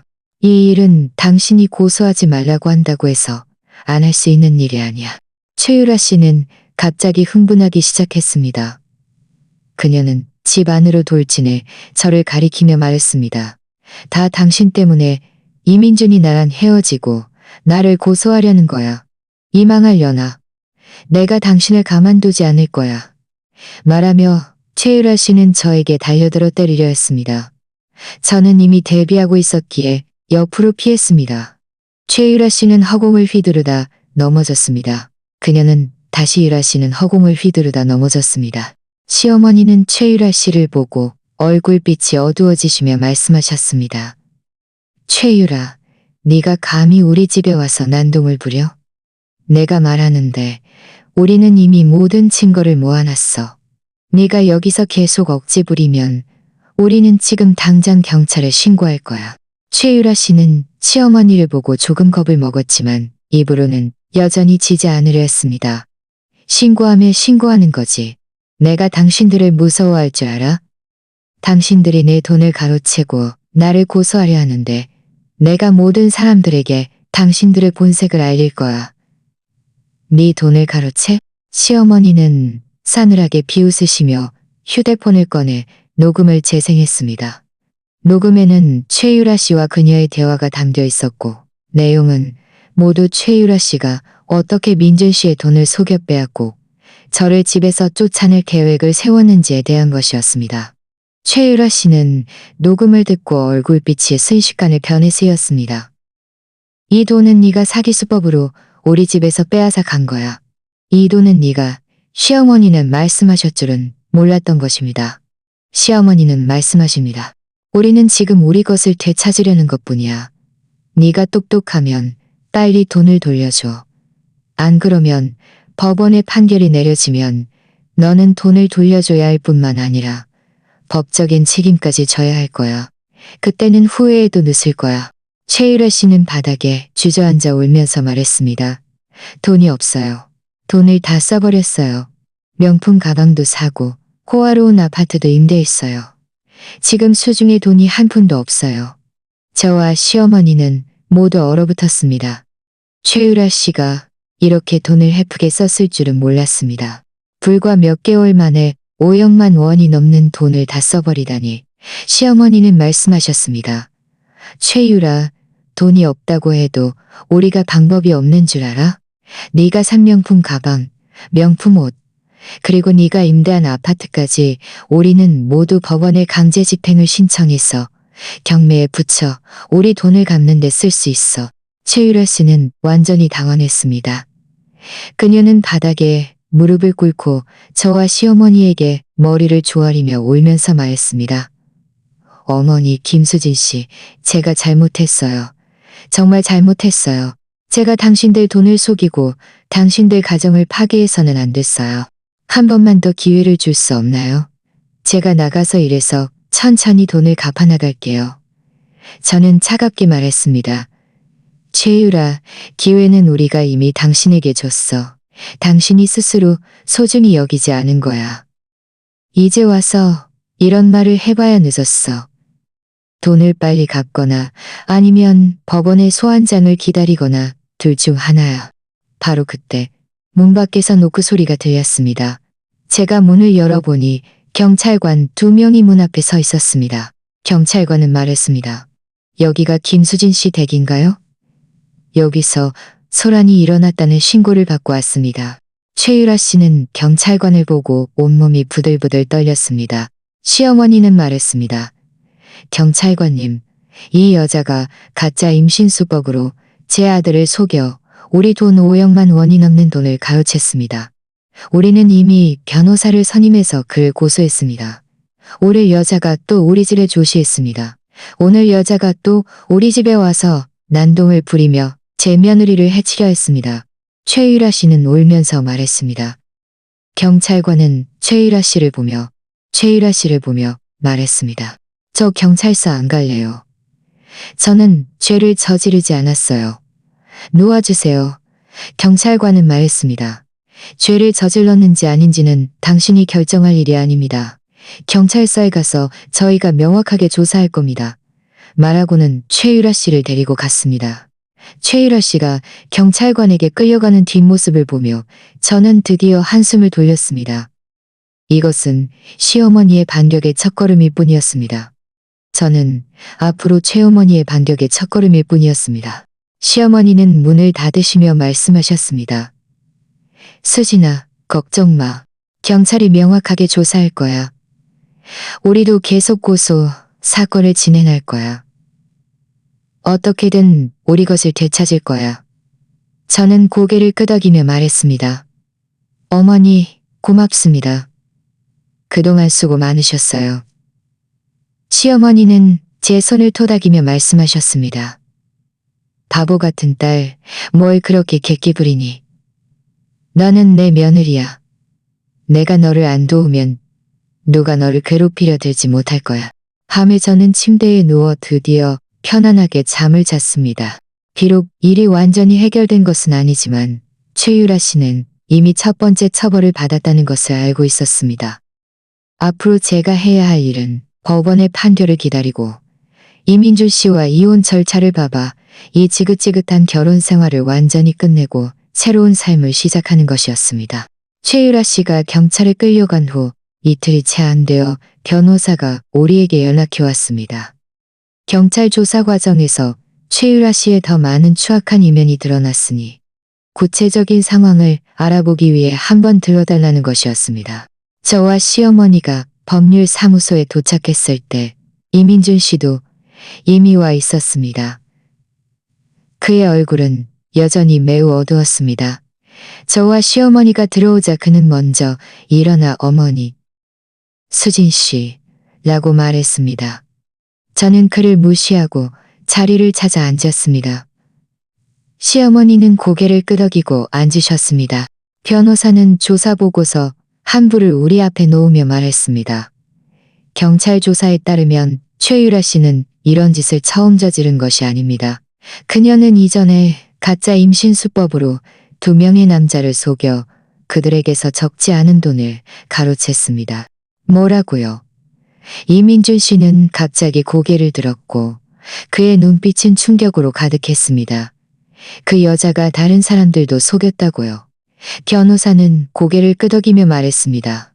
네, 경찰은 이미 그녀에게 속았던 2 남자와 연락이 닿았고 그들도 증언에 나서겠다고 했습니다. 그중 한 남자는 최유라 씨에게 3억만 원이 넘는 돈을 속았습니다. 게다가 2 남자는 2억만 원이 넘는 돈을 속았습니다. 저는 속으로 싸늘하게 비웃었습니다. 최유라 씨가 상습범일 줄은 몰랐습니다. 이민준 그 바보는 자신이 최유라 씨의 진정한 사랑이라고 생각했지만 알고 보니 그녀의 수많은 현금 인출기 중 하나에 불과했습니다. 시어머니는 미간을 찌푸리며 말씀하셨습니다. 이 여자는 정말 너무 사악해. 이런 수법으로 사람들을 반복해서 속이다니 정말 곱도 무서운 줄 모르네. 변호사는 말했습니다. 더 심한 것은 경찰이 최유라 씨가 고정된 직업이 없다는 것을 밝혀냈다는 것입니다. 그녀의 생활비는 모두 남자들을 속여 얻은 돈으로 충당했습니다. 그녀는 그 돈으로 명품 가방, 명품 옷을 사고 호화로운 아파트를 임대해서 사치스러운 생활을 했습니다. 게다가 그녀는 자주 술집이나 노래방 같은 곳을 드나들며 여러 남자들과 애매한 관계를 유지했습니다. 이런 이민준 씨는 참지 못하고 욕설을 내뱉었고 그의 목소리에는 분노와 굴욕감이 가득했습니다. 그 여자가, 그의 목소리에는 분노와 굴욕감이 가득했습니다. 그 여자가 감히 나를 바보로 만들고 내 돈을 자기 맘대로 쓰는 자본으로 삼았다니. 제가 진작에 당신에게 경고해서 그 여자에게 홀리지 말라고 했지만 당신은 전혀 듣지 않았죠. 이제 이 지경이 됐으니 다 당신이 자초한 일이에요. 이민준 씨는 고개를 숙였고 얼굴은 죄책감으로 가득했습니다. 수진 씨, 제가 잘못했어요. 제가 당신 말을 듣지 않고 그 여자의 겉모습과 거짓말에 속아서는 안 됐어요. 지금 정말 후회해요. 시어머니는 말씀하셨습니다. 이제 와서 후회해봐야 무슨 소용이야? 지금 가장 중요한 것은 이 증거들을 모두 모아서 최유라가 마땅한 처벌을 받게 하는 거야. 변호사에게 물었습니다. 이 증거들이 있으면 우리가 그를 고소할 승산이 더 커진 건가요? 변호사는 고개를 끄덕이며 말했습니다. 네. 이 새로운 증거들이 있으면 최유라 씨가 사기 행위를 저질렀음을 증명할 뿐만 아니라 그녀가 상습범이고 주관적인 악성이 크다는 것을 증명할 수 있습니다. 법원은 판결시 이러한 요소들을 고려하여 그녀에게 가중 처벌을 내릴 것입니다. 게다가 우리는 더 많은 정신적 피해, 보상도 요구할 수 있습니다. 이민준 씨는 말했습니다. 변호사님, 아무리 많은 돈이 들고 아무리 큰 대가를 치르더라도 저는 최유라에게 비참한 대가를 치르게 할 것입니다. 그녀가 자신의 행동에 대해 제대로 뉘우치게 할 것입니다. 법률사무소에서 나오자 이민준 씨는 말했습니다. 수진 씨, 저는 당신들과 함께 경찰서에 가서 최유라 씨의 상황을 알아보고 싶습니다. 직접 그녀에게 왜 저에게 이랬는지, 왜 저를 속였는지 묻고 싶어요. 시어머니는 말씀하셨습니다. 그래, 우리 함께 가서 보는 것도 괜찮겠네. 네가 그 여자의 본색을 완전히 알게 될 거야. 우리는 경찰서에 도착했고 경찰의 주선으로 최유라 씨를 만났습니다. 이때 최유라 씨는 예전에 기세등등함은 온데간데 없었고 머리는 헝클어져 죄수복을 입고 있었으며 얼굴은 창백했고 눈빛은 공포와 절망으로 가득했습니다. 우리가 들어오자 최유라 씨의 몸이 확연히 떨렸습니다. 이민준 씨는 고개를 숙이고 민준 씨는 그녀 앞으로 다가가 분노에 차서 말했습니다. 왜 다른 나를 속였어? 왜 다른 나를 속였어? 왜 다른 나를 속였어? 저도 어쩔 수 없었어요. 돈이 필요했어요. 좀 더 나은 삶을 살고 싶어서 그랬어요. 필요했어? 이민준 씨는 싸늘하게 비웃었습니다. 돈이 필요하다고 해서 다른 사람의 감정을 속이고 다른 사람의 돈을 가로챌 수 있어? 당신이 얼마나 많은 사람들의 삶을 망가뜨렸는지 알아? 당신에게 속은 그 남자들이 당신 때문에 가정이 파탄났다는 것을 알아? 제가 최유라 씨는 울면서 말했습니다. 제가 잘못했어요. 제가 이러면 안 됐어요. 제가 이러면 안 됐어요. 당신들을 속여서는 안 됐어요. 앞으로는 절대 안 그럴게요. 기회? 당신은 이미 기회가 없어. 시어머니는 말씀하셨습니다. 최유라, 당신은 이렇게 많은 나쁜 짓을 저지르고 이렇게 많은 사람들을 상처 입혔으니 자신의 행동의 대가를 치러야 해. 당신은 잘못했다고 한마디 한다고 해서 당신이 잘못을 보상할 수 있다고 생각해? 불가능해. 저는 최유라 씨를 보며 말했습니다. 최유라, 당신은 이민준 씨의 감정과 돈을 속였을 뿐만 아니라 제 가정을 파괴하고 저를 상처 입혔어요. 당신이 지금 운다고 해서 우리가 당신을 용서할 거라고 생각해요? 늦었어. 우리는 당신과 끝까지 싸울 거야. 당신이 마땅한 처벌을 받을 때까지. 최유라 씨는 우리가 자신을 용서하지 않을 것이라는 것을 알고 저 정말 감옥 가기 쉬워요. 저는 아직 젊어요. 제 인생이 이렇게 망가지기 쉬워요. 민준 씨, 김수진 씨, 어머니, 제발 한 번만 더 기회를 줄 수 없나요? 명품 옷 다 팔아서 돈 돌려드릴게요. 이민준 씨는 차갑게 말했습니다. 이제 와서 그런 말을 해봐야 늦었어. 당신이 나를 속일 때 오늘 같은 결과를 생각하지 못했나? 당신이 내 돈을 헤프게 쓸 때 내 감정을 생각하지 못했나? 당신이 지금 이런 말을 하는 건 그저 처벌을 피하려는 것뿐이야. 나는 당신이 하는 어떤 말도 더 이상 믿지 않을 거야. 우리는 최유라 씨와 더 이상 말하지 않고 몸을 돌려 경찰서를 나섰습니다. 경찰서를 나오자 이민주 씨는 깊게 한숨을 쉬며 말했습니다. 수진 씨, 정말 미안해.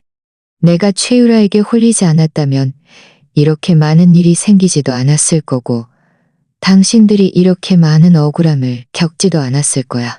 시어머니는 말씀하셨습니다. 민준아, 이미 이 지경이 됐으니 그런 말은 소용없어.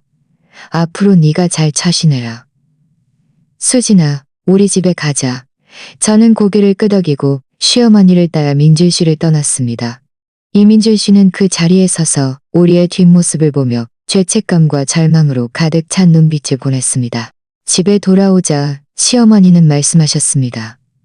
수진아, 이제 우리가 최유라의 모든 범죄 증거를 확보했어. 변호사도 이 일을 최대한 빨리 처리할 거야. 머지않아 최유라는 법의 심판을 받을 거야. 이민준 그 녀석도 자신의 행동에 대가를 치렀지. 5억만 원이 넘는 돈을 잃었을 뿐만 아니라 가정도 잃었어. 저는 고개를 끄덕이며 말했습니다. 어머니 알겠어요. 최유라가 나중에 어떤 처벌을 받든 저는 더 이상 신경 쓰지 않을 거예요. 저는 지금 이민준 씨와 이혼 절차를 빨리 밟아서 이 지긋지긋한 결혼 생활을 완전히 끝내고 새로운 삶을 시작하고 싶어요. 걱정 마. 시어머니는 말씀하셨습니다. 그래. 이 일이 처리되면 우리 민준이와 이혼 절차를 뵈면 우리 민준이와 이 일이 처리되면 우리 민준이와 앞으로는 네가 네 삶에만 전념하고 이런 번거로운 일들로 신경 쓸 필요 없어. 밤에 저는 거실에 앉아 창밖의 야경을 보며 마음이 매우 평온했습니다. 최유라의 추악한 이면이 드러난 것은 제가 그녀에게 계속 속지 않았다는 것을 더욱 다행스럽게 생각하게 했습니다. 비록 이 결혼 생활이 저에게 큰 상처를 주었지만 저는 그 안에서 성장하는 법을 배웠습니다. 저는 제가 용감하게 앞으로 나아가기만 하면 반드시 저만의 행복한 삶을 맞이할 수 있을 것이라고 믿었습니다. 이민주 씨가 전에 말한 대로 최유라 씨 문제가 처리되면 저와 이혼 절차를 밟을 것이라고 생각했습니다. 하지만 저는 그가 저를 되찾기 위해 온갖 방법을 동원하기 시작할 줄은 몰랐습니다. 경찰서에서 돌아온 다음 날 아침 일찍 제가 막 일어났을 때 민준 씨가 거실에 서 있는 것을 보았습니다. 제가 막 일어났어요. 제가 아침 식사를 들고 있었는데 제가 예전에 가장 좋아했던 두유와 꽈배기 그리고 삶은 달걀이고 삶은데 얼른 와서 먹어.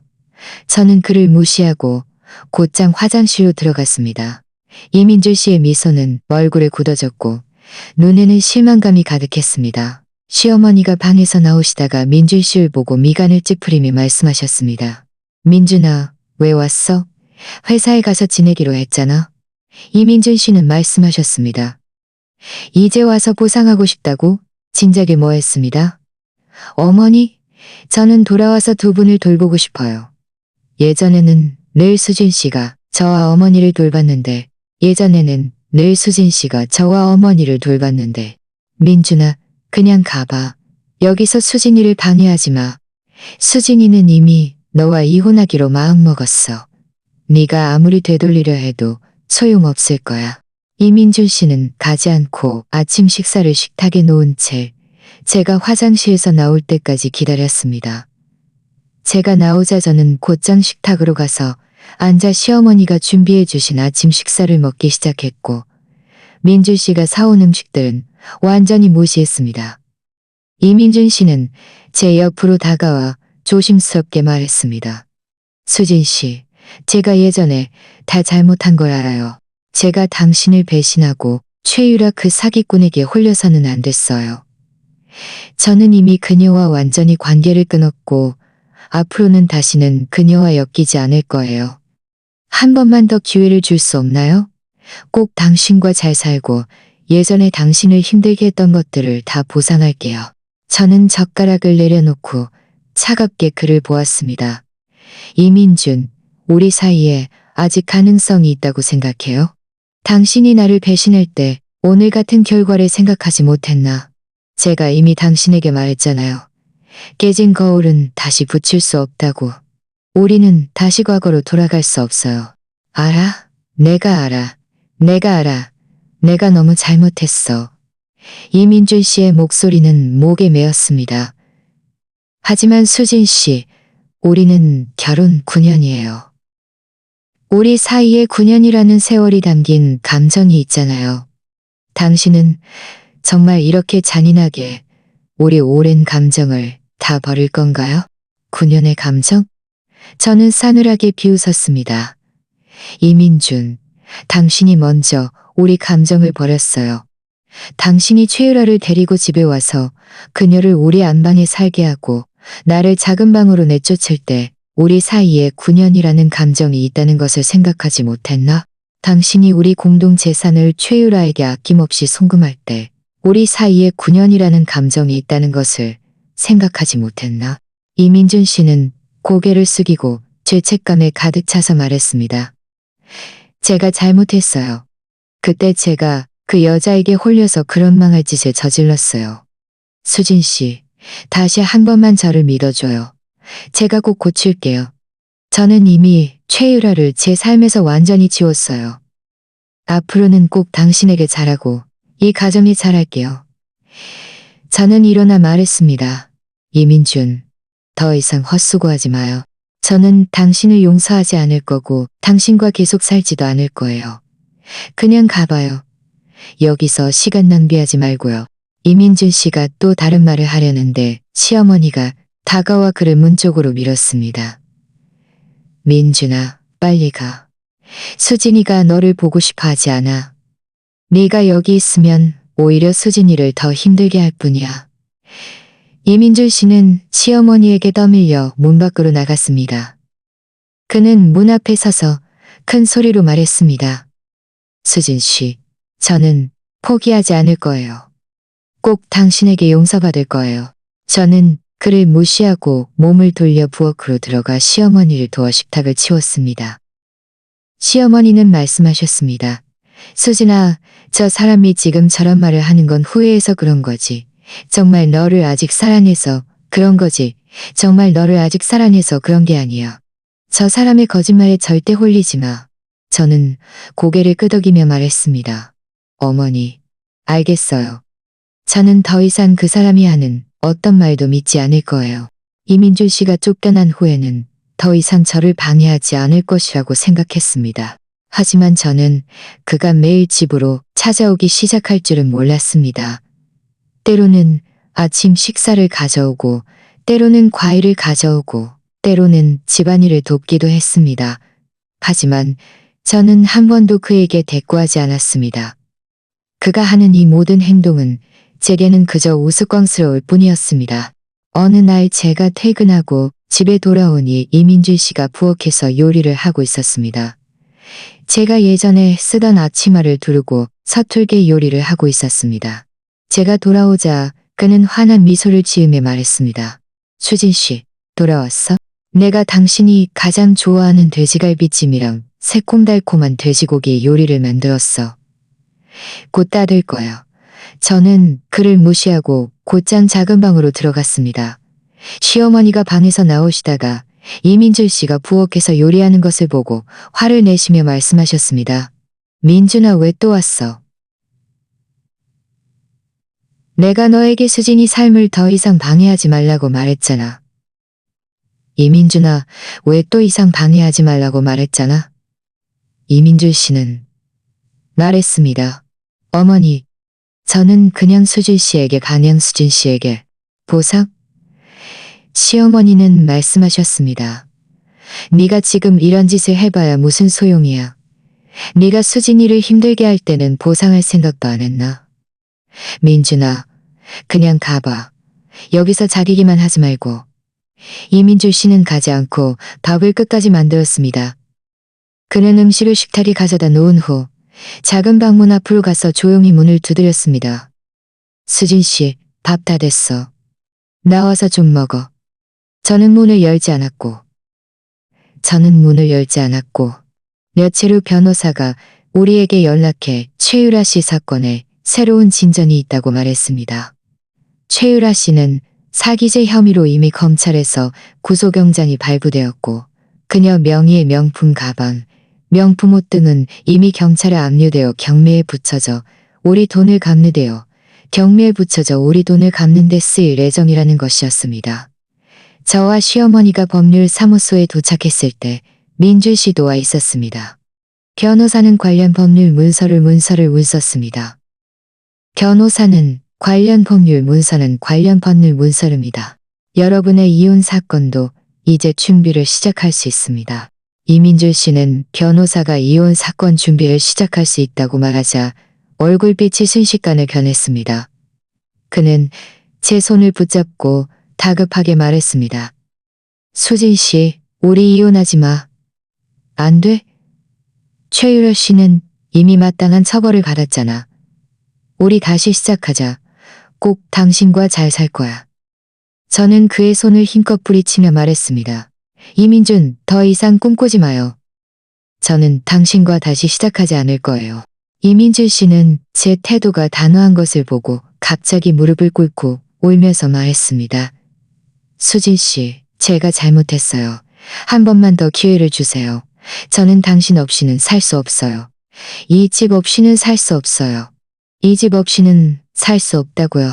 주변 사람들이 모두 우리를 쳐다보았고 저는 매우 민망하고 화가 났습니다. 저는 매우 민망하고 화는 차갑게 말했습니다. 여기서 더 이상 주태 부리지 마요.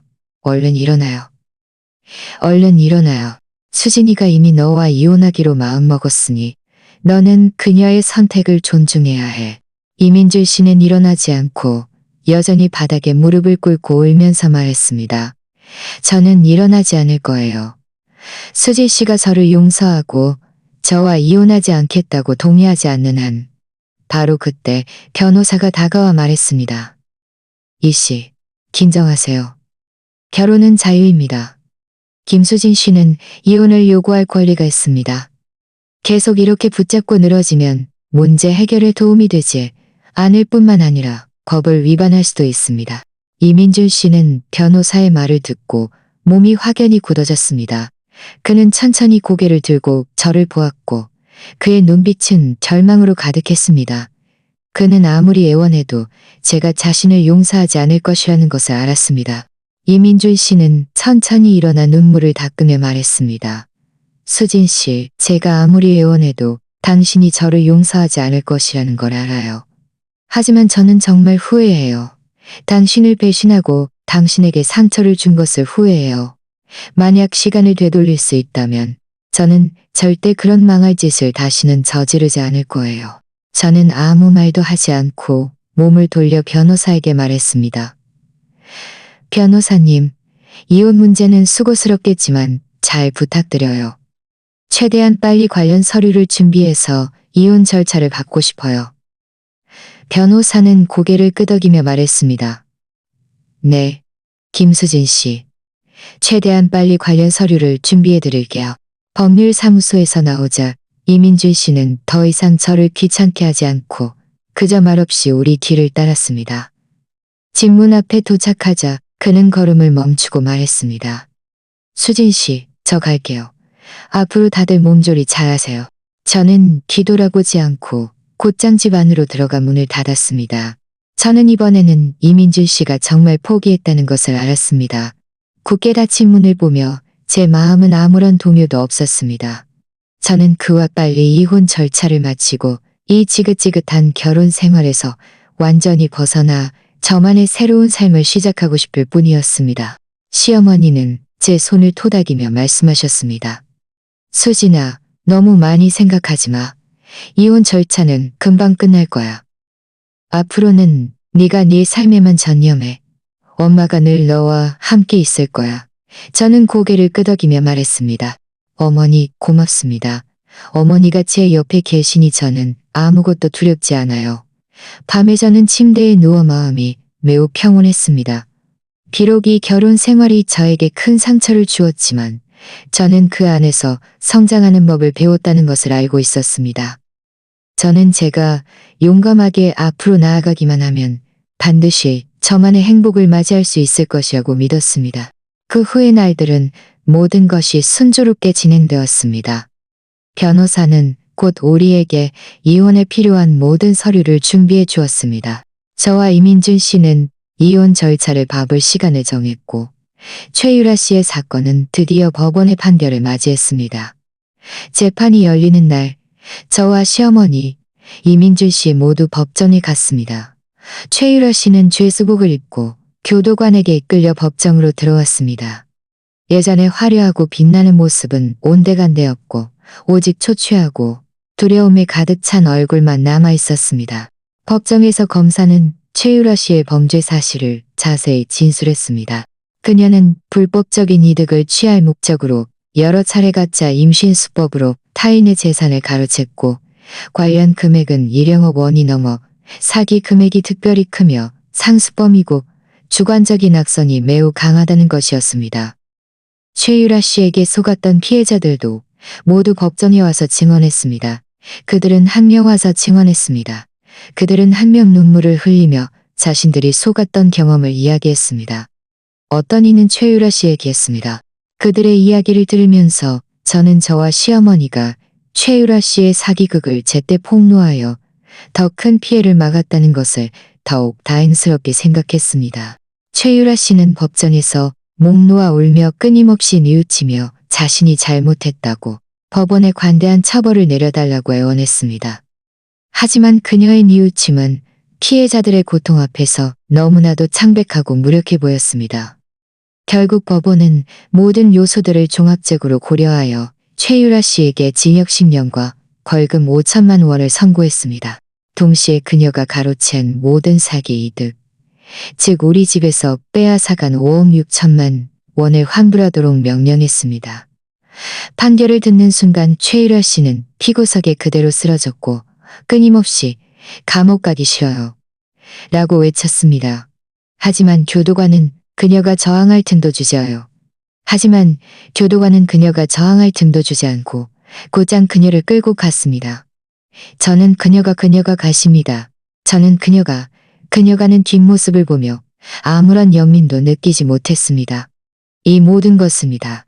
법원에서 나오자 이민준 씨의 얼굴은 창백했습니다. 최유라 씨의 판결은 마치 무거운 망치처럼 그의 마음속 마지막 환상까지 완전히 깨부쉈습니다. 그는 고개를 돌려 저를 보았고 그의 눈빛은 복잡한 감정으로 가득했습니다.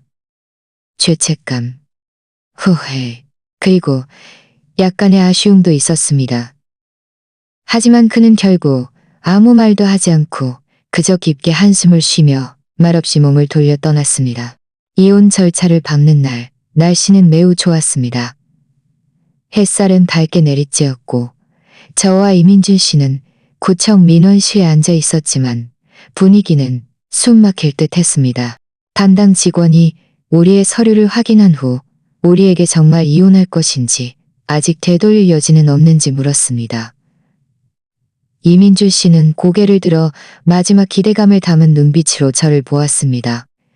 하지만 저는 망설임 없이 담당 직원에게 말했습니다. 저희는 이혼할 것이 확실하고 되돌릴 여지는 없습니다. 이민준 씨의 눈빛은 순식간에 어두워졌습니다. 그는 고개를 숙이고 이혼 합의서에 자신의 이름을 서명했습니다. 저도 펜을 들어 한 글자 제 이름을 써 내려갔습니다. 담당 직원이 이혼 증명서를 우리 손에 건네는 순간 제 마음은 슬프지 않고 오히려 짐을 덜어낸 듯한 가벼움을 느꼈습니다. 9년의 결혼 생활이 드디어 이 순간 마침표를 찍었습니다.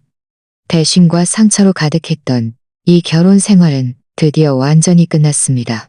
우리가 이전에 합의한 대로 이민준 씨는 빈손으로 집을 나섰고 집과 집안의 저금은 모두 저의 것이 되었습니다. 그는 자신의 짐을 챙기고 그가 저와 함께 고생해서 이뤄냈던 이 집을 마지막으로 한번 돌아보았습니다. 그의 눈빛은 아쉬움과 후회로 가득했습니다. 그는 문으로 다가와 저와 시어머니에게 말했습니다. 어머니, 수진 씨, 미안해요. 제가 두 분께 잘못했습니다. 앞으로는 꼭 몸조리 잘하세요. 시어머니는 아무 말 없이 그저 차갑게 그를 보았습니다. 저도 그저 담담하게 말했습니다. 가세요. 앞으로 우리 각자 잘 지내고 더 이상 연락하지 말아요.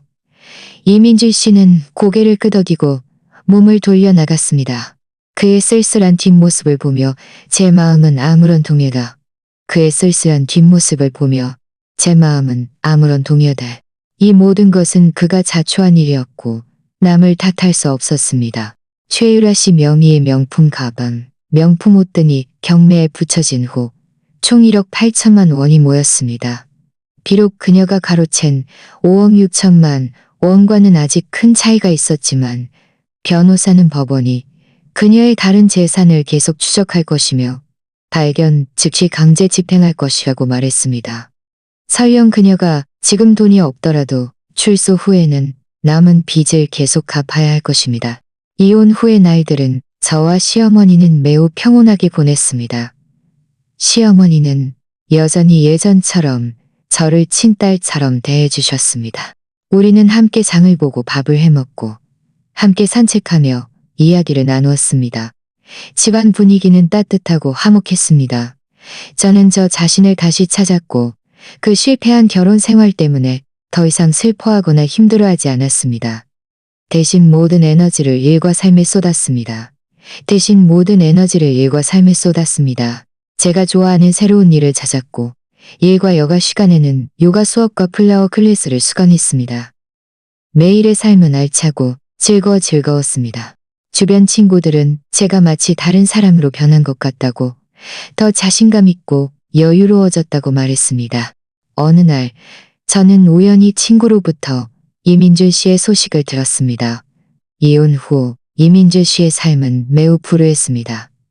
그는 최유라 씨에게 속았던 일 때문에 회사에서 모두의 비웃음거리가 되어 고개를 들 수 없었습니다. 나중에는 업무 실수로 회사에서 해고되었습니다. 직장을 잃고 가정도 없어진 그는 비좁은 단칸방에서 살 수밖에 없었고 삶은 매우 비참했습니다. 이 소식들을 듣고 저는 조금도 고소해하거나 이 모든 것은 그가 스스로 선택한 길이었고 그는 자신의 선택에 책임져야 했습니다. 저는 그가 이 경험을 통해 교훈을 얻어 앞으로는 착하게 살기를 바랄 뿐이었습니다. 또 얼마의 시간이 흐른 후 변호사가 우리에게 연락해 왔습니다. 최유라 씨 명의에 숨겨진 작은 아파트 한 채가 발견되었는데 경매 후 4억 원이 넘는 돈을 얻었고 이전에 명품 물품 경매로 얻은 1억 8천만 원을 합치면 우리가 속은 5억 6천만 원을 갚기에 충분하다는 것이었습니다. 돈을 받는 순간 저와 시어머니는 모두 한숨을 돌렸습니다. 몇 달간의 길고 긴 풍파가 드디어 완전히 끝난 것입니다. 그날 저녁 저와 시어머니는 식탁 가득 풍성한 음식을 차려놓고 마치 명절을 축하하듯 이 어렵게 찾아온 평온을 축하했습니다. 시어머니는 와인잔을 들고 말씀하셨습니다. 수진아, 과거는 과거일 뿐이야. 앞으로 우리 모녀가 잘 살고 다시는 그런 복잡한 일들로 힘들지 살아요. 저도 와인잔을 들고 시어머니와 잔을 부딪히며 말했습니다. 어머니가 아니었다면 분명히 점점 더 좋아질 거예요. 달빛이 창문을 통해 방 안으로 쏟아져 들어왔고 부드럽고 밝았습니다. 저는 비록 이 결혼 생활이 저에게 많은 고통을 안겨주었지만 그 안에서 성장하는 법을 배웠고 자신을 보호하는 법을 배웠으며 시시비비를 가리는 법을 배웠다는 것을 알고 있었습니다. 저는 여자는 어떤 상황에서든 독립적이고 깨어 있어야 하며 누구에게도 의존해서는 안 된다는 것을 더욱 깨달았습니다. 오늘 이야기가 마음에 드셨다면 좋아요를 누르고 구독해주세요. 어떤 종류의 이야기가 더 보고 싶으신가요? 댓글로 여러분의 생각을 공유해주세요. 저희는 계속해서 멋진 이야기를 제공해 드릴 것입니다.